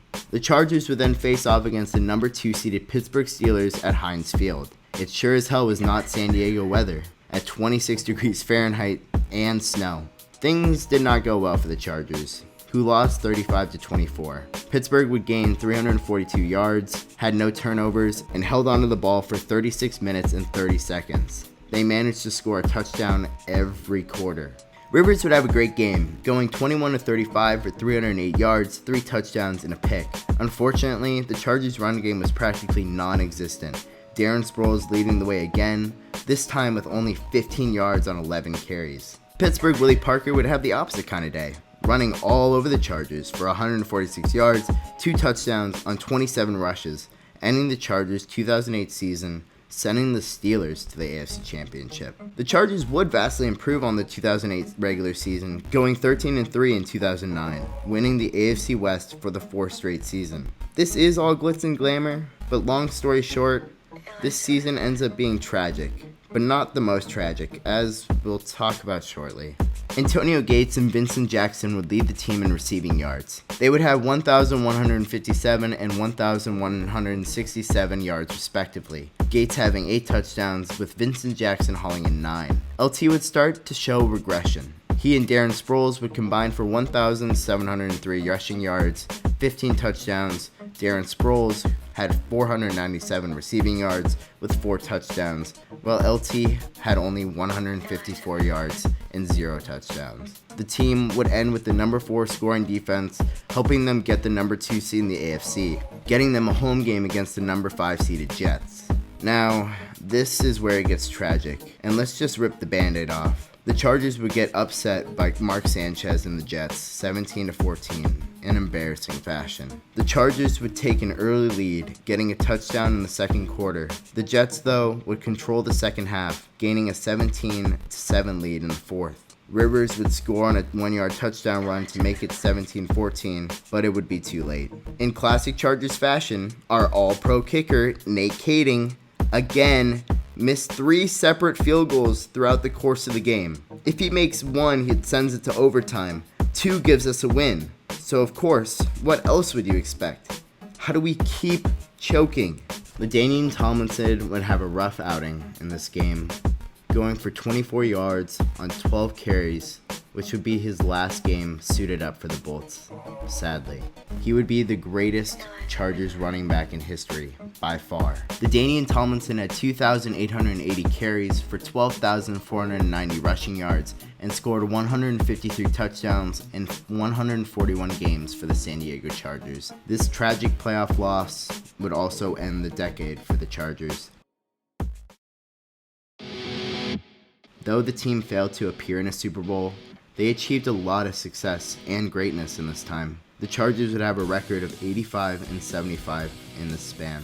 Drew Brees was the initial quarterback for the franchise at the new millennium, playing 59 games for the team, accumulating 12,348 yards, 80 touchdowns, and 53 interceptions on an 84.9 passer rating before leaving after 2005. After letting Brees walk to New Orleans, where he would begin his Hall of Fame career, Philip Rivers would take his place for the rest of the decade, putting up 14,951 passing yards, 106 touchdowns, with 45 interceptions on a 95.8 passer rating. Both quarterbacks showed a lot of talent and promise, though it is sad we lost out on Drew Brees. We got very lucky with Philip Rivers, as you've seen, and will see. So now it's time to ask the question of the decade. Did the Chargers quarterbacks of the 2000s deserve better? I think so. Though we haven't finished Rivers' tenure with the Chargers, these first couple of years, spoiler, are the peak of Rivers' Chargers, though he would remain consistent all throughout his career, as we'll touch on shortly. Rivers had some phenomenal teams, and when it came down to it, they did find some success in the playoffs. Unfortunately for them, they play for the Chargers. And whether it was injuries, or the constant miss of field goals, or a fumbled interception, they always found a way to fall short of the big game. Rivers, of course, wasn't perfect, but really showed the likings of being a franchise quarterback for the Chargers. If anyone deserved the ring most, though, it was LaDainian Tomlinson, playing for the Chargers and committing to them fully the entire decade, creating a masterful career. As for his draft mate Drew Brees, he did deserve better from the Chargers, but honestly, it was a blessing for him. New Orleans and Sean Payton changed him to who we know him as now, and he would go on to win Super Bowl 44 versus Peyton Manning's Colts at the end of the 2009 season, capping the decade off. One former Chargers quarterback now led his team to a ring. Could Rivers do the same in the 2010s?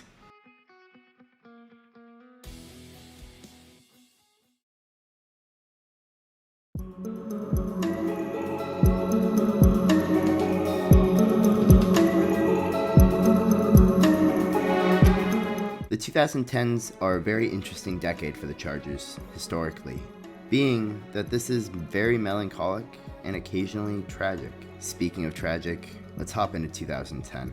Now, you probably already know a thing or two about the 2010 Chargers. If you don't, I recommend going to watch the videos done by Secret Base and That's Good Sports.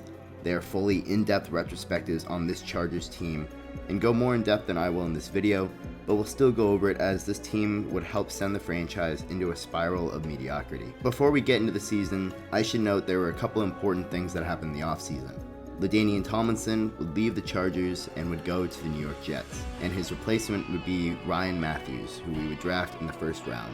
Well, the 2010 team is most notable for being the first team since the 1996 Green Bay Packers to have the league's #1 offense and #1 defense.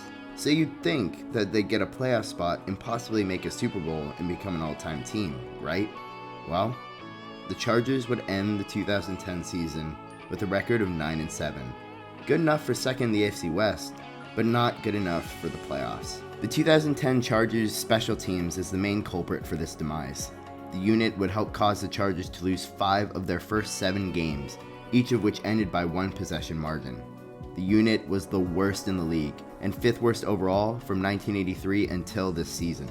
Of course the Chargers would somehow end a season with the #1 offense and defense, and would find a way to have a historically bad special teams at the same time.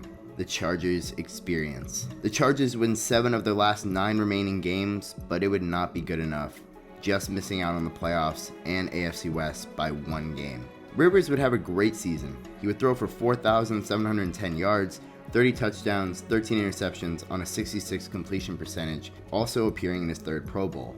With LaDainian Tomlinson now gone, the running back room now consists of Mike Tolbert, Darren Sproles, and rookie Ryan Matthews. They would combine for 1,680 rushing yards and 18 touchdowns. Antonio Gates and Malcolm Floyd, who has finally broken free from the Chargers bench, would lead the way in receiving. They would combine for 1,499 receiving yards and 16 touchdowns. Since we barely touched on the defense in this video, I may as well talk about this #1 unit. This unit would have 16 interceptions, 47 sacks, 3 pick sixes, and they would be led by Antoine Cason with 4 interceptions. A great season, of course, gone to waste. Norv Turner would keep his job pretty expectedly, but I still question and feel the pain of Schottenheimer's firing. Norv Turner would only last 2 more seasons for the Chargers as head coach in 2011 and 2012, going 8-8 in 2011 and 7-9 in 2012. The team would get second in the AFC West both seasons, but would miss the playoffs each time, prompting the departure of Turner at the end of 2012. Rivers would somewhat struggle in this span as well. He would throw for 53 touchdowns, 35 interceptions, with 8,230 passing yards on a 63.5 completion percentage, still making the Pro Bowl though in 2011. The 2013 season would bring the hiring of Mike McCoy as head coach, who was Peyton Manning's offensive coordinator the year prior in Denver. Ken Wisenhunt would join McCoy's staff as OC, hoping to join him in reviving the Chargers offense. AJ Smith would also be gone as GM, getting replaced by Tom Telesco. As well in the offseason, the team would pick up former Patriots running back Danny Woodhead and rookie receiver Keenan Allen from Cal in the 3rd round of the 2013 draft. Both will become important pieces for Philip Rivers and the Chargers offense for seasons to come. The team would go 9-7, getting 3rd in the AFC West behind Denver and Kansas City, but due to the AFC circumstances, all 3 of them made the playoffs. The offense showed improvement with Philip leading the way. He would end the season with 4,478 passing yards, 32 touchdowns, 11 interceptions on a 69.5 completion percentage, making another Pro Bowl. He also tied his career high in passer rating with 105.5. The Chargers rushing unit would improve as well, going from the 2nd worst unit in 2012 to 13th in the league. The room consists of Ryan Matthews, Danny Woodhead, and Ronnie Brown, who combined for 1,841 rush yards, 9 touchdowns, with 854 combined receiving yards and 7 receiving touchdowns. Matthews taking most of the rushing yards, with Woodhead taking the receiving yards. A good 1-2 punch. Rookie Keenan Allen and new signee Eddie Royal and vet Antonio Gates would lead in receiving.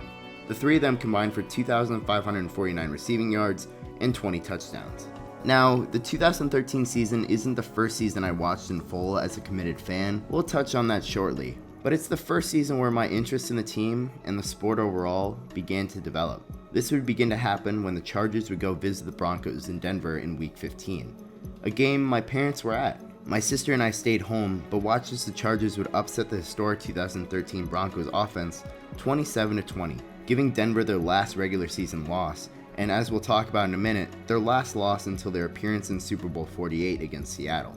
Though I wasn't a football fan at the time, growing up in Colorado, you knew how impactful the Broncos were in this season, and watching the team I've been quote-unquote a fan of since I was born beat them was a pretty cool feeling. And knowing my parents were there feeling the same excitement I was a couple of hours away was a very cool and eye-opening experience for me, unlocking a bit of my football love. I should also thank Keenan Allen's hurdle touchdown for that too. Such a great play.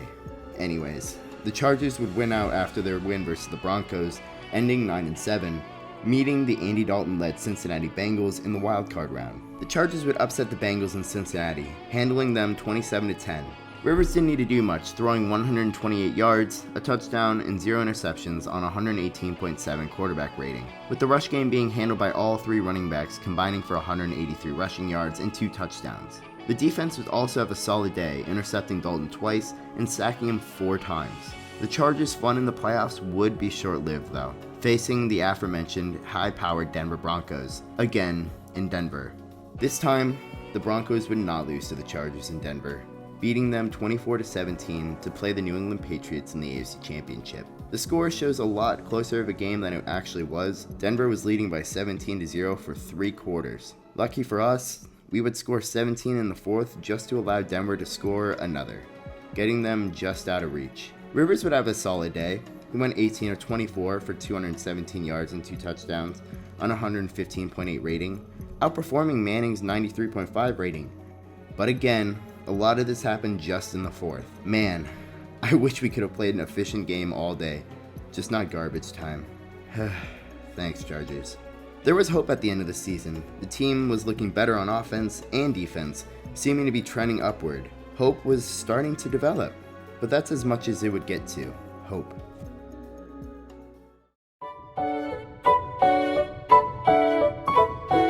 The Mike McCoy era would last 3 more seasons, and it would be disappointing to say the least. The team would miss the playoffs all 3 seasons, going 9-7 again in 2014, but plummeting to 4-12 in 2015 and slightly improving to be 5-11 in 2016.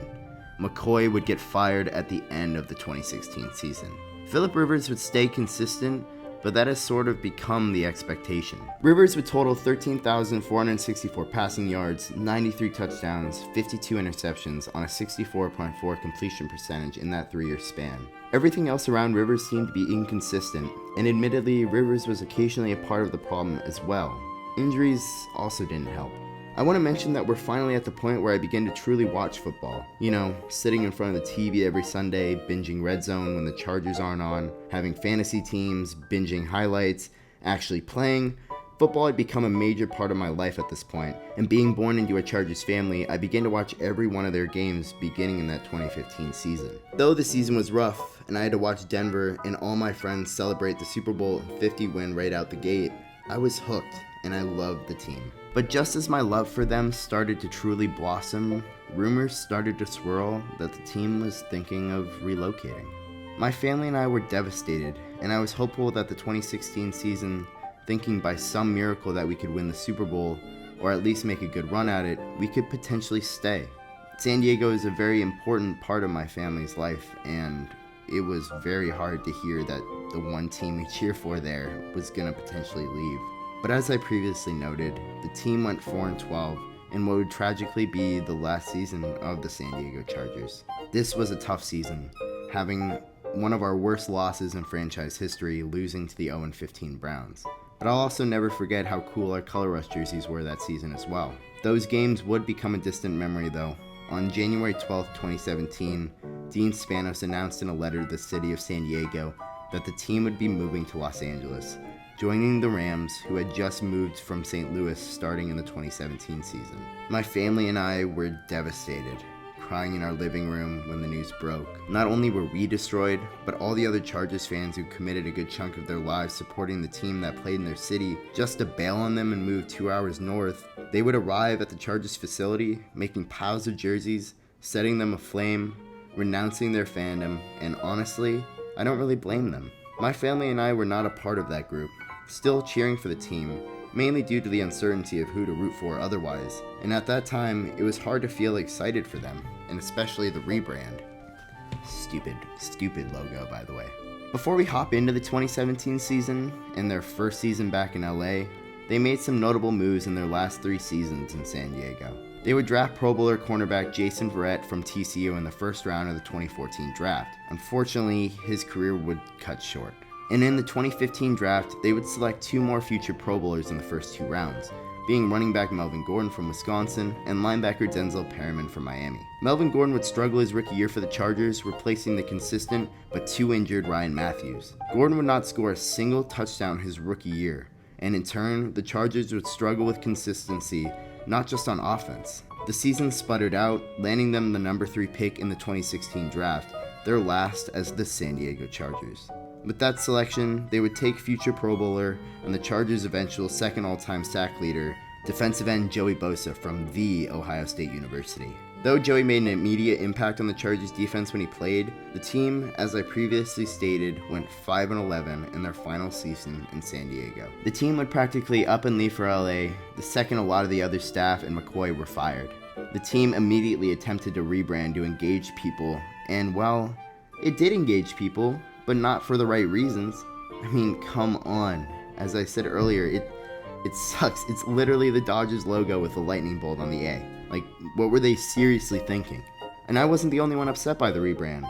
The franchise was facing backlash from not only Chargers fans, but all NFL fans, causing the team to subtly lose the rebrand, continuing to use the traditional bolt. With all the craziness in this offseason, with the relocation, the Chargers still had to deal with free agency, the draft, and, well, finding a new head coach. This was first on the list, and the Chargers needed to hit on this hiring, knowing their time with Rivers and the chances for a ring with him were fading.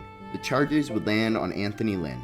Lynn was a former player and two-time Super Bowl champion as one of John Elway's running backs for the Broncos. He would retire in the 2000 season and was coaching since. Lynn filled in as the interim head coach for the Bills after the firing of Rex Ryan the season prior. The Chargers would interview him, and that was that, naming him the 16th head coach in Chargers history. He would be tasked with making the newly formed Los Angeles Chargers, still sucks to say by the way, into contenders, helping with a pretty impactful selection in the first round of the 2017 draft, selecting standout receiver from Clemson, Mike Williams. This was exactly what I wanted. After watching Clemson win the national championship versus Alabama, with Mike having a big impact, he was the exact receiver I wanted us to draft, and lo and behold, we did. Unfortunately, the season did not start how we wanted, at all, going 0-4 to start, losing to both the Trevor Siemian-led Broncos and Jay Cutler-led Dolphins. Yes, you heard that right. Both from field goal mishaps by rookie kicker Younghoe Koo, both times, and would eventually lead to releasing him after the 0-4 start. Of course, in Chargers fashion, Younghoe Koo would sign with the Falcons in 2019, and the rest was history, going to the Pro Bowl in 2020 and still being their kicker in the present day in 2024. On the other side, the Chargers would continue to find inconsistency in their kicking for quite a while. Good job, Chargers. Anyways, back on track. The season did end very positively, going 5-3 after the 0-4 start, ending at 9-7. Notably, in games that I remember, was when we picked off Nate Peterson's ass 5 times, and when we whooped on the Cowboys on Thanksgiving. It was a fun season, but unfortunately, the 0-4 start would be too detrimental. The Chargers getting second in the AFC West, but missing the playoffs by a hair. And though that left a sour taste, it created a lot of excitement for the next season and the future in general. Rivers would continue to stay consistent, still kicking ass. I mean, at 36, he would throw for 4,515 yards, 28 touchdowns, and 10 interceptions on a 62.6 completion percentage. Wide receivers Keenan Allen and Tyrell Williams would lead the way in receiving, combining for 2,121 receiving yards and 10 touchdowns. Melvin Gordon would finally score a touchdown. Actually, he would score 12 in total, 8 on the ground and 4 through the air, rushing for 1,105 yards and receiving 476. Melvin wasn't the only running back that stood out though. As undrafted rookie from Western Colorado University, alumni by the way, Austin Eckler began to make a name for himself as well. He would rush for 260 yards and 2 touchdowns, but also made an impact through the air, catching 3 touchdowns on 279 receiving yards. He'll become a little more important later on. Gates would still linger in the pass game, catching 3 touchdowns on 316 yards, averaging 10.3 yards per reception. All of that at 37 years old. The Chargers had momentum going into their second season in LA, and the hope was they would be able to build on it. Luckily for myself and every other Chargers fan, they would do just that. Before the 2018 season, in the first round, we would select Derwin James from Florida State, who will become probably one of our greatest safeties of all time too. Good job, Telesco. You're pretty good at the first round. I don't know about the others though. The 2018 season was the most fun I had watching the Chargers at that point, the team going 12-4 and making the playoffs. Unfortunately for us, this same season, Patrick Mahomes would become the full-time starter for our division rival Chiefs. And if you follow football at all, you know what Mahomes does this season. He won MVP and threw 50 touchdowns, if you didn't know. This created a roadblock for the Chargers trying to win the West in 2018. But unluckily, the Chiefs would be too good, winning the division with a tie-breaking 12-4 record. Man, we were so close. If only we could have beat rookie Lamar Jackson and the Ravens late in the season. That would have been badass. But instead, we got trampled. The week before that Ravens game, though, the Chargers would face Mahomes and the Chiefs in Week 15, a playoff berth on the line. Again, this is 50 touchdown Mahomes. I did not have a lot of belief that we could pull it out, but I had some hope. We had been solid all year, and luckily for me, that small smidge of hope paid off. The Chargers would go into Arrowhead and upset Mahomes and the Chiefs on prime time with a last-second 2-point conversion to Mike Williams to win the game 29-28, securing the team's first playoff berth since 2013. I remember seeing us go for two, uncertainty and every other doubtful butterfly swirling in my stomach, but that quickly vanished as I watched Mike catch the wide-open pass. The doubt turned to excitement as I began to jump, run around, and yell all around my family in our living room.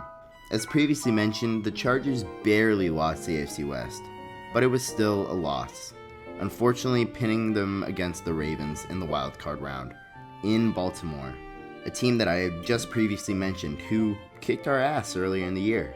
This game was different though. The Chargers would come in with confidence, practically taking over the game the whole way. The Chargers would lead 20-30 in the fourth, and in the most Chargers way, almost allowed the Ravens to come back, but ultimately scraping by, winning 23-17. This is still, to this day, the only Chargers playoff win I've seen. Lamar would really struggle to start, and the Chargers took advantage, continuing to rack up enough points to pull away.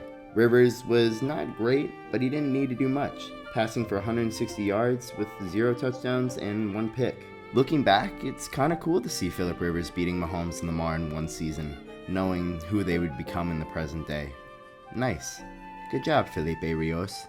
The fun wouldn't last though, as the Chargers would head to Foxborough to face off against Timmy Tom Brady and the Patriots. Long story short, we kinda got railed.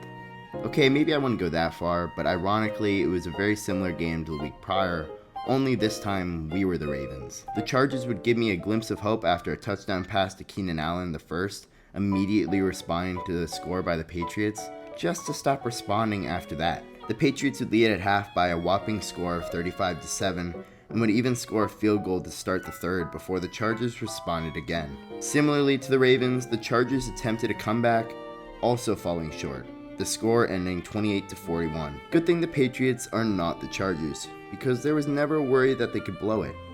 We definitely might have. I remember leaving this game at half. I had already crashed out, throwing my jersey off and leaving the scene. It sucked, and it would be the last time I would see the Chargers in the playoffs while I was a teenager. Notably, this would also be future Hall of Famer Antonio Gates' final career game, retiring at the end of the season. Gates and Rivers created one of, if not the greatest quarterback tight end duos of all time. In his career, Gates would be a 4-time first-team All-Pro, 2-time second-team All-Pro, 8-time Pro Bowler, and making the NFL's All-Decade team for the 2000s on 11,841 receiving yards, 116 receiving touchdowns, which is the most all-time for any tight end, on a Chargers record 955 receptions. A surefire Hall of Famer. Of his 116 receiving touchdowns, Phillip Rivers threw 95 of them, third all-time for a duo. The last one would poetically actually come in the final time down versus the Patriots. This would conclude Antonio Gates' remarkable career, as well as the 2018 season.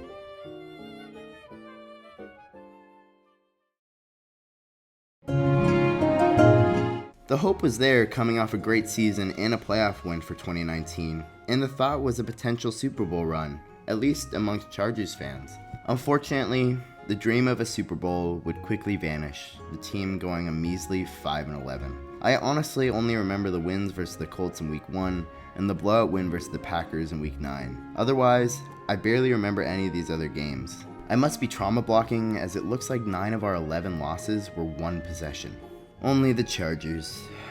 This would be their last hope to win a Super Bowl in the 2010s, but more upsetting, their last with Phillip Rivers as well. The veteran and franchise agreed to part ways at the end of the season. Our Iron Man was gone, leaving one final mark for us in 2019, throwing 4,615 yards, 23 touchdowns, and 20 interceptions, on a 66 completion percentage. In his career with the Chargers, Phillip Rivers would pass for 59,271 yards, 397 touchdowns, and 198 interceptions on an average passer rating of 95.1 in 228 games for the Chargers, ending off owning pretty much every Chargers passing record imaginable. He also never missed a regular season and postseason start. The 8-time Pro Bowler would end his career with the Chargers after the conclusion of the season, going to the Colts in the 2020 offseason, capping off his career just as the decade turned, allowing the Chargers to enter into the 20s in search of a new quarterback to lead them into the future. One we'll luckily get to meet very shortly. So, it's time for us to ask the question that we've been asking about each quarterback for the Chargers. Does Philip Rivers deserve better? I think a resounding yes. Rivers is pretty much the reason I made this video, and Herbert, as we'll get into later. But he would play consistently good for his entire career, but tragically, never won a ring, or even appeared in the Super Bowl for that matter. Rivers couldn't always find consistency in the playoffs, but unfortunately, he was a Charger and was cursed from the start. His teams around him would unfortunately be more at fault than him most of the time, but he would never show it. He was ride or die for his teammates and the franchise as a whole, and we didn't deserve him.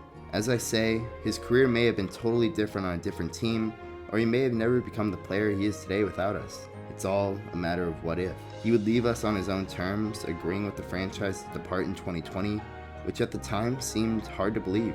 I couldn't imagine Philip Rivers in another jersey. And on a more important note, who was going to be our quarterback? Well, luckily for us, that wouldn't take long to find out.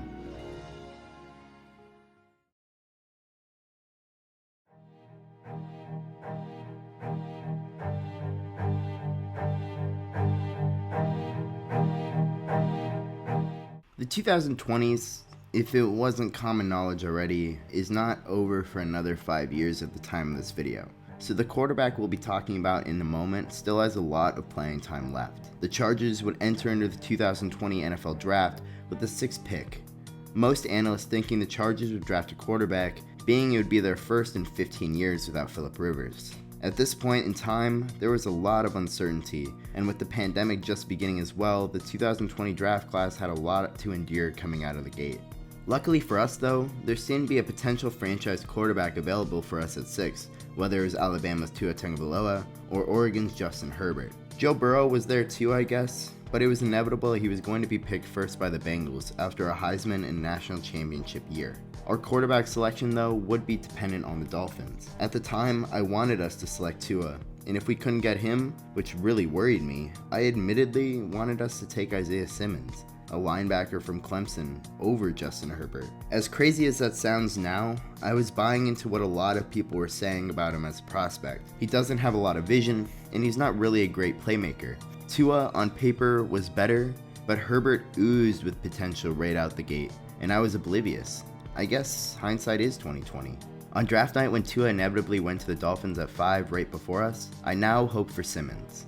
That of course didn't happen, though I wasn't really surprised. It didn't take me long to get attached to Herbert and love the pick. He showed a lot of potential at Oregon with the perfect pro build. He had a lot to work on, but the thought was he would ride the bench for the year and learn behind Tyrod Taylor, as he would get his bearings. This put me and I assume the rest of the fan base, at ease. Only he wouldn't ride the bench for long. After a Week 1 victory versus Burrow and the Bengals, led by Tyrod Taylor, Justin Herbert would unexpectedly get the start in Week 2 versus the Chiefs at home. This was surprising to say the least, and was no announcement pregame, and it was earlier than expected. Turns out, Tyrod Taylor suffered a punctured lung after a team doctor accidentally injected him with a painkiller during pregame. Fun fact, that doctor still works with the Chargers. I don't know how. Herbert would play way better than anticipated, taking Mahomes and the Chiefs to overtime in his first start, ultimately losing 20-23. Herbert would rush in a touchdown and throw a touchdown and a pick on a 94.4 rating in his first start. With the punctured lung, this gave Herbert the opportunity to keep starting for the team.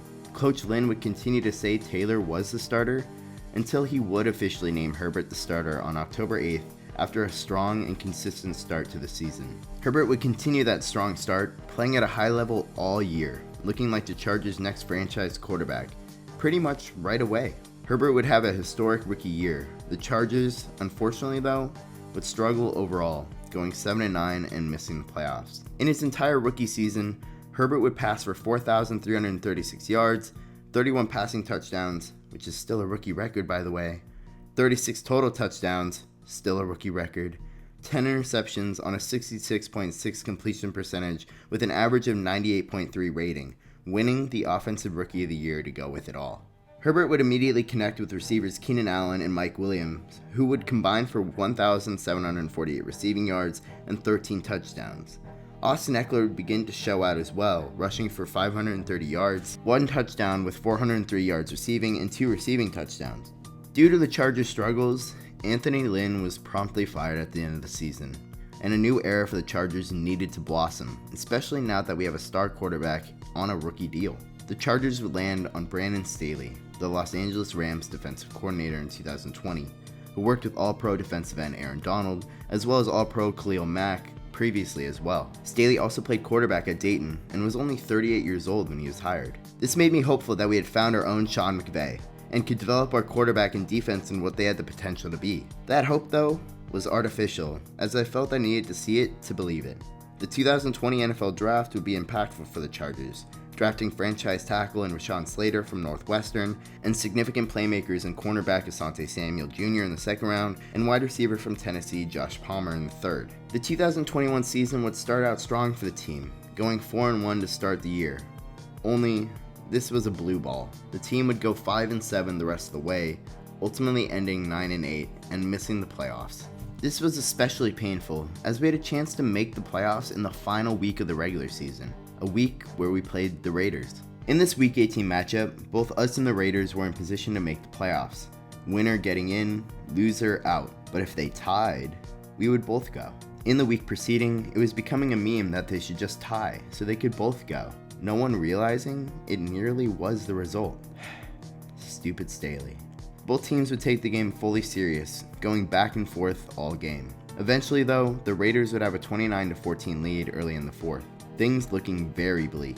Luckily for us, Justin Herbert is that guy. With 4:30 left, Herbert would find Palmer to make it 29-22 after a successful 2-point conversion. Herbert, also in one of the most clutch moments in his career, would throw the game-tying touchdown to Mike Williams with no time left on the clock in regulation. Miraculously, the Chargers had tied the game at 29, and it was off to overtime. Both teams would trade field goals in overtime, tied at 32 apiece. It was looking more and more like the meme was going to come true.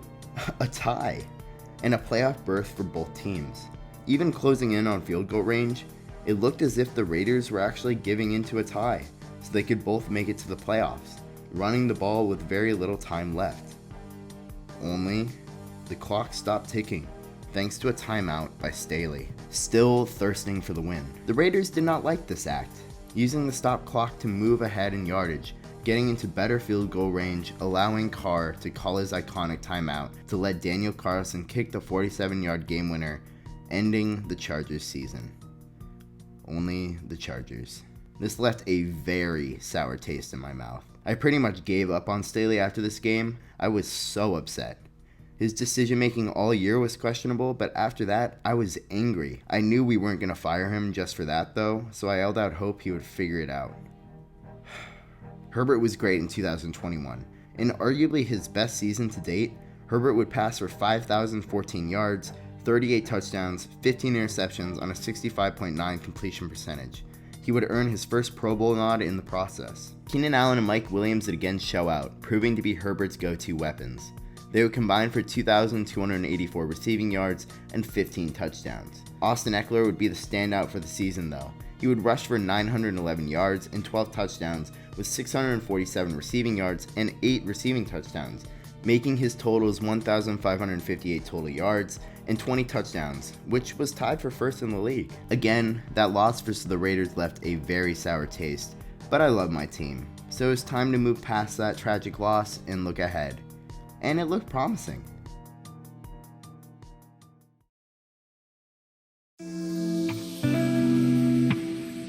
The Chargers would live up to that promise in 2022, improving on the 21 season, going 10-7, clinching the first playoff berth of Herbert's career. Unfortunately, just as it looked like we would get a playoff win versus the Jaguars, the Chargers chargered. It was paralyzing.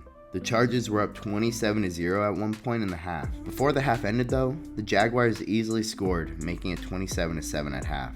In my subconscious, I was a bit worried, but still felt as if we had this in the bag. To my agonizing dismay, we did not. Now, you probably already know how this goes, but the Chargers would pull off a monumental collapse, allowing the Jaguars to come back down 27, and win 31-30 on a last-second field goal. This was numbing, and already being pretty desensitized by things this team has done in the past, this one stung. It also hurt worse that Mike Williams didn't even play, thanks to Staley's dumbass decision the week before, allowing him to get injured against the Broncos. It seemed like we had it in the bag, on to play the Chiefs the next week, only to never have the chance. Frankly, I was done with Staley at this point. Though the team made the playoffs, it sort of felt like the team took a step back compared to the 2021 season. This loss to the Jags, though, would only be the start of Staley's downward spiral. Herbert would again have a strong season, passing for 4,739 yards, 25 touchdowns, 10 interceptions on a 68.2 completion percentage. Mike Williams and Keenan would still be Herbert's go-to guys, though they each missed some time.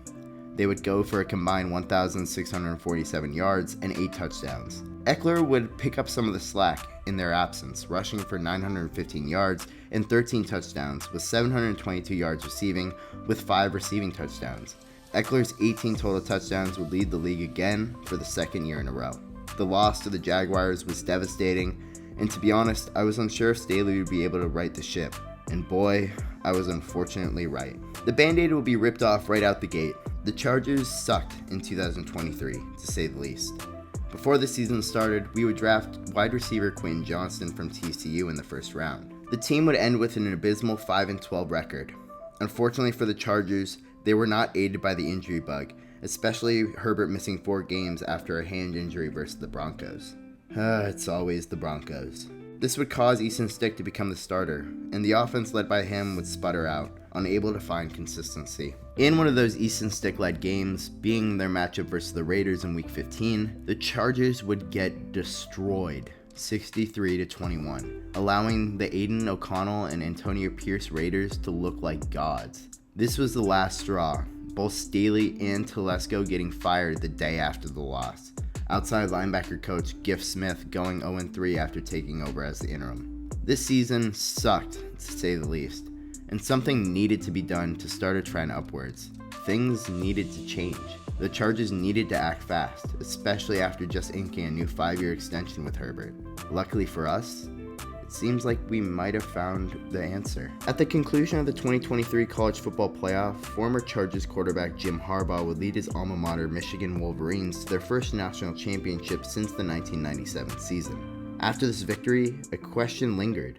Would Harbaugh return to coach in the NFL after finally accomplishing what he set out to do in Ann Arbor? He had played with the idea of going back to the NFL for quite a while, opting to stay with Michigan until the right opportunity arose. Luckily for the Chargers, Harbaugh was ready for an NFL return, and his former team looked like the right opportunity, with the right quarterback. On January 24th, 2024, Jim Harbaugh was announced as the team's 18th head coach in franchise history. The Chargers front office finally seemed to look themselves in the mirror and reflect, making genuinely good moves to improve the trajectory of Herbert and the Chargers' future, including the addition of new GM Joe Ortiz from the Baltimore Ravens. Both Harbaugh and Ortiz would begin to make changes to the team, allowing Keenan Allen, Mike Williams, and Austin Eckler to sadly leave for new teams. This was shocking and saddening, and on top of that, to the surprise of those who don't know Harbaugh, as a coach, the Chargers selected offensive tackle Joe Alt from Notre Dame with their 5th pick over a wide receiver like Malik Neighbors. Luckily, they would take Ladd McConkey from Georgia in the 2nd round. The team was becoming a more rush-heavy and defensively focused team, which is classic Harbaugh. These moves would be made in hopes that the Chargers could truly form a winning culture with Herbert still in the building. And from the looks of it, so far, it seems to be working. They would also add J.K. Dobbins from the Ravens to fill in for Austin Eckler. As of this video being edited and recorded, the 2024 season had just concluded with the Chargers going 11-6, drastically improving on the 2023 season. Justin Herbert had a bit of a mediocre campaign compared to what we're used to, throwing for 3,870 yards, 23 touchdowns, and 3 interceptions with a 64.8 quarterback rating. This was sort of to be expected though, with the change in Harbaugh's offense and how they controlled things. Also, Herbert's injury at the beginning of the year didn't help. It also doesn't help when Justin Herbert's only reliable receiver all season is a rookie Ladd McConkey. The team as well has the #1 scoring defense in the league, led by new defensive coordinator Jesse Minter. A nice change compared to Staley's consistently bottom barrel defenses. Due to the 11-6 record, the Chargers would get a playoff berth, ending as the #5 seed in the AFC playoffs. Due to this #5 seed, they would go into Houston to play the Texans, who ended as the worst divisional winner, getting the 4th seed. And a lot of people thought the Chargers were going to pull this off. Rex Ryan even saying it was a bye week for the Chargers. Unfortunately, this would jinx us for sure. Justin Herbert throwing 4 picks as the Texans dismantled us convincingly 32-12.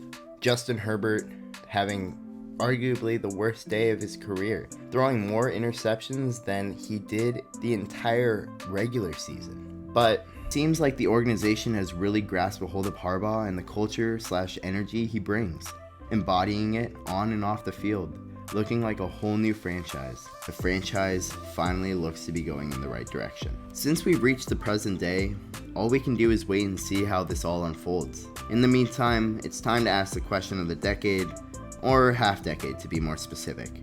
Does Justin Herbert deserve better? So far, yeah. I do want to preface, I think that we are beginning to see a trend in the right direction to give Justin the supporting cast he deserves, but it doesn't take away from the first rough couple of seasons for number 10. And that's not to say Justin Herbert was rough in any way. So far in his career, he has 19,627 passing yards, 127 touchdowns to 43 interceptions on an average of 96.1 rating. He may have only appeared in one playoff game, but he was consistently standing out as a player during Lynn's last year and all of Stanley's tenure. Without him, it's hard to imagine the Chargers finding much success, if any. Number 10 practically carried the franchise on his back, and he was beginning to take a toll. Herbert would start to get some injuries, and without him, the Chargers drowned. The team seemed to be regressing instead of taking steps forward, and due to that, Herbert hasn't been given the credit he deserves. But with a drastic change already occurring, he may not deserve better in time, hopefully becoming the QB and, well, franchise overall that we were always supposed to be. Let's wrap this baby up.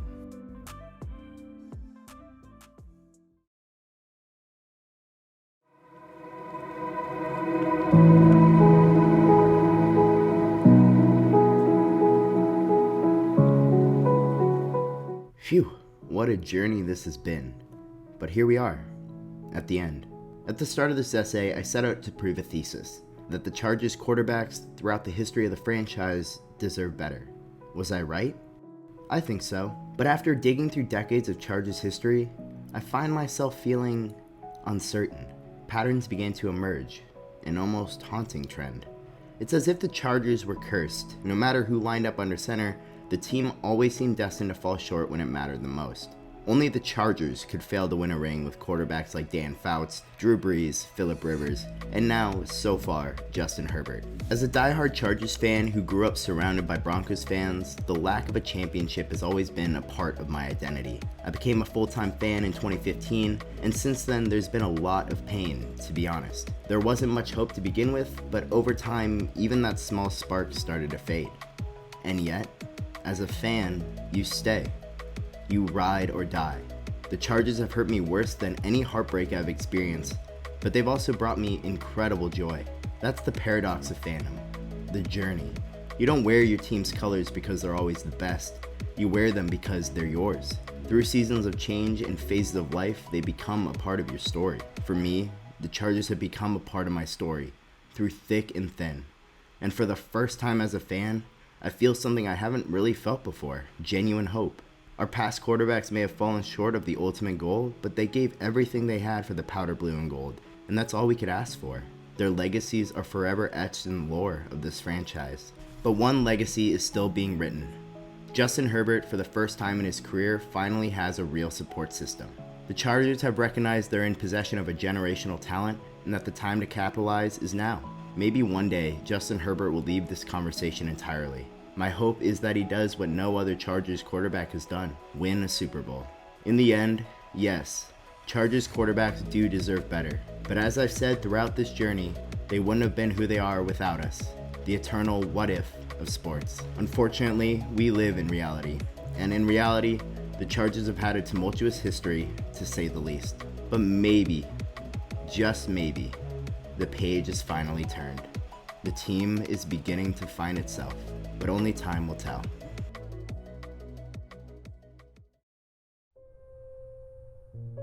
I want to thank you all so much for watching this far into the video. It means so much more than you know.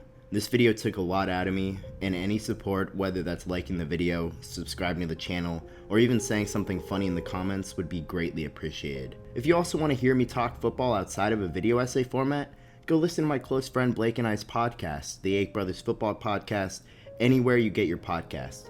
We release a video every Wednesday night where we recap the week earlier and predict the games of the upcoming week. Support there would also be amazing. Anyways, again, thank you so much. It means more than you know. To end off, I want to leave you with some words from Chargers head coach Jim Harbaugh, stating, "We want to compliment all who have earned the opportunity to get here and recognize the journey traveled to now be playing at the highest level of football. None here were born on third base, but rather had to work their way to first, then second, then third. Congratulations on taking your life circumstances and turning them into success. By your talent and effort, you will be known. We predict that those who will stay will be champions, and those who produce will stay. A piece of advice, if I may. Treat others as you would want to be treated. Any respect you give will be returned, and then some, I've noticed. We are all now on third base, together, poised to bring it home." Gives me goosebumps. Have a good night, everyone.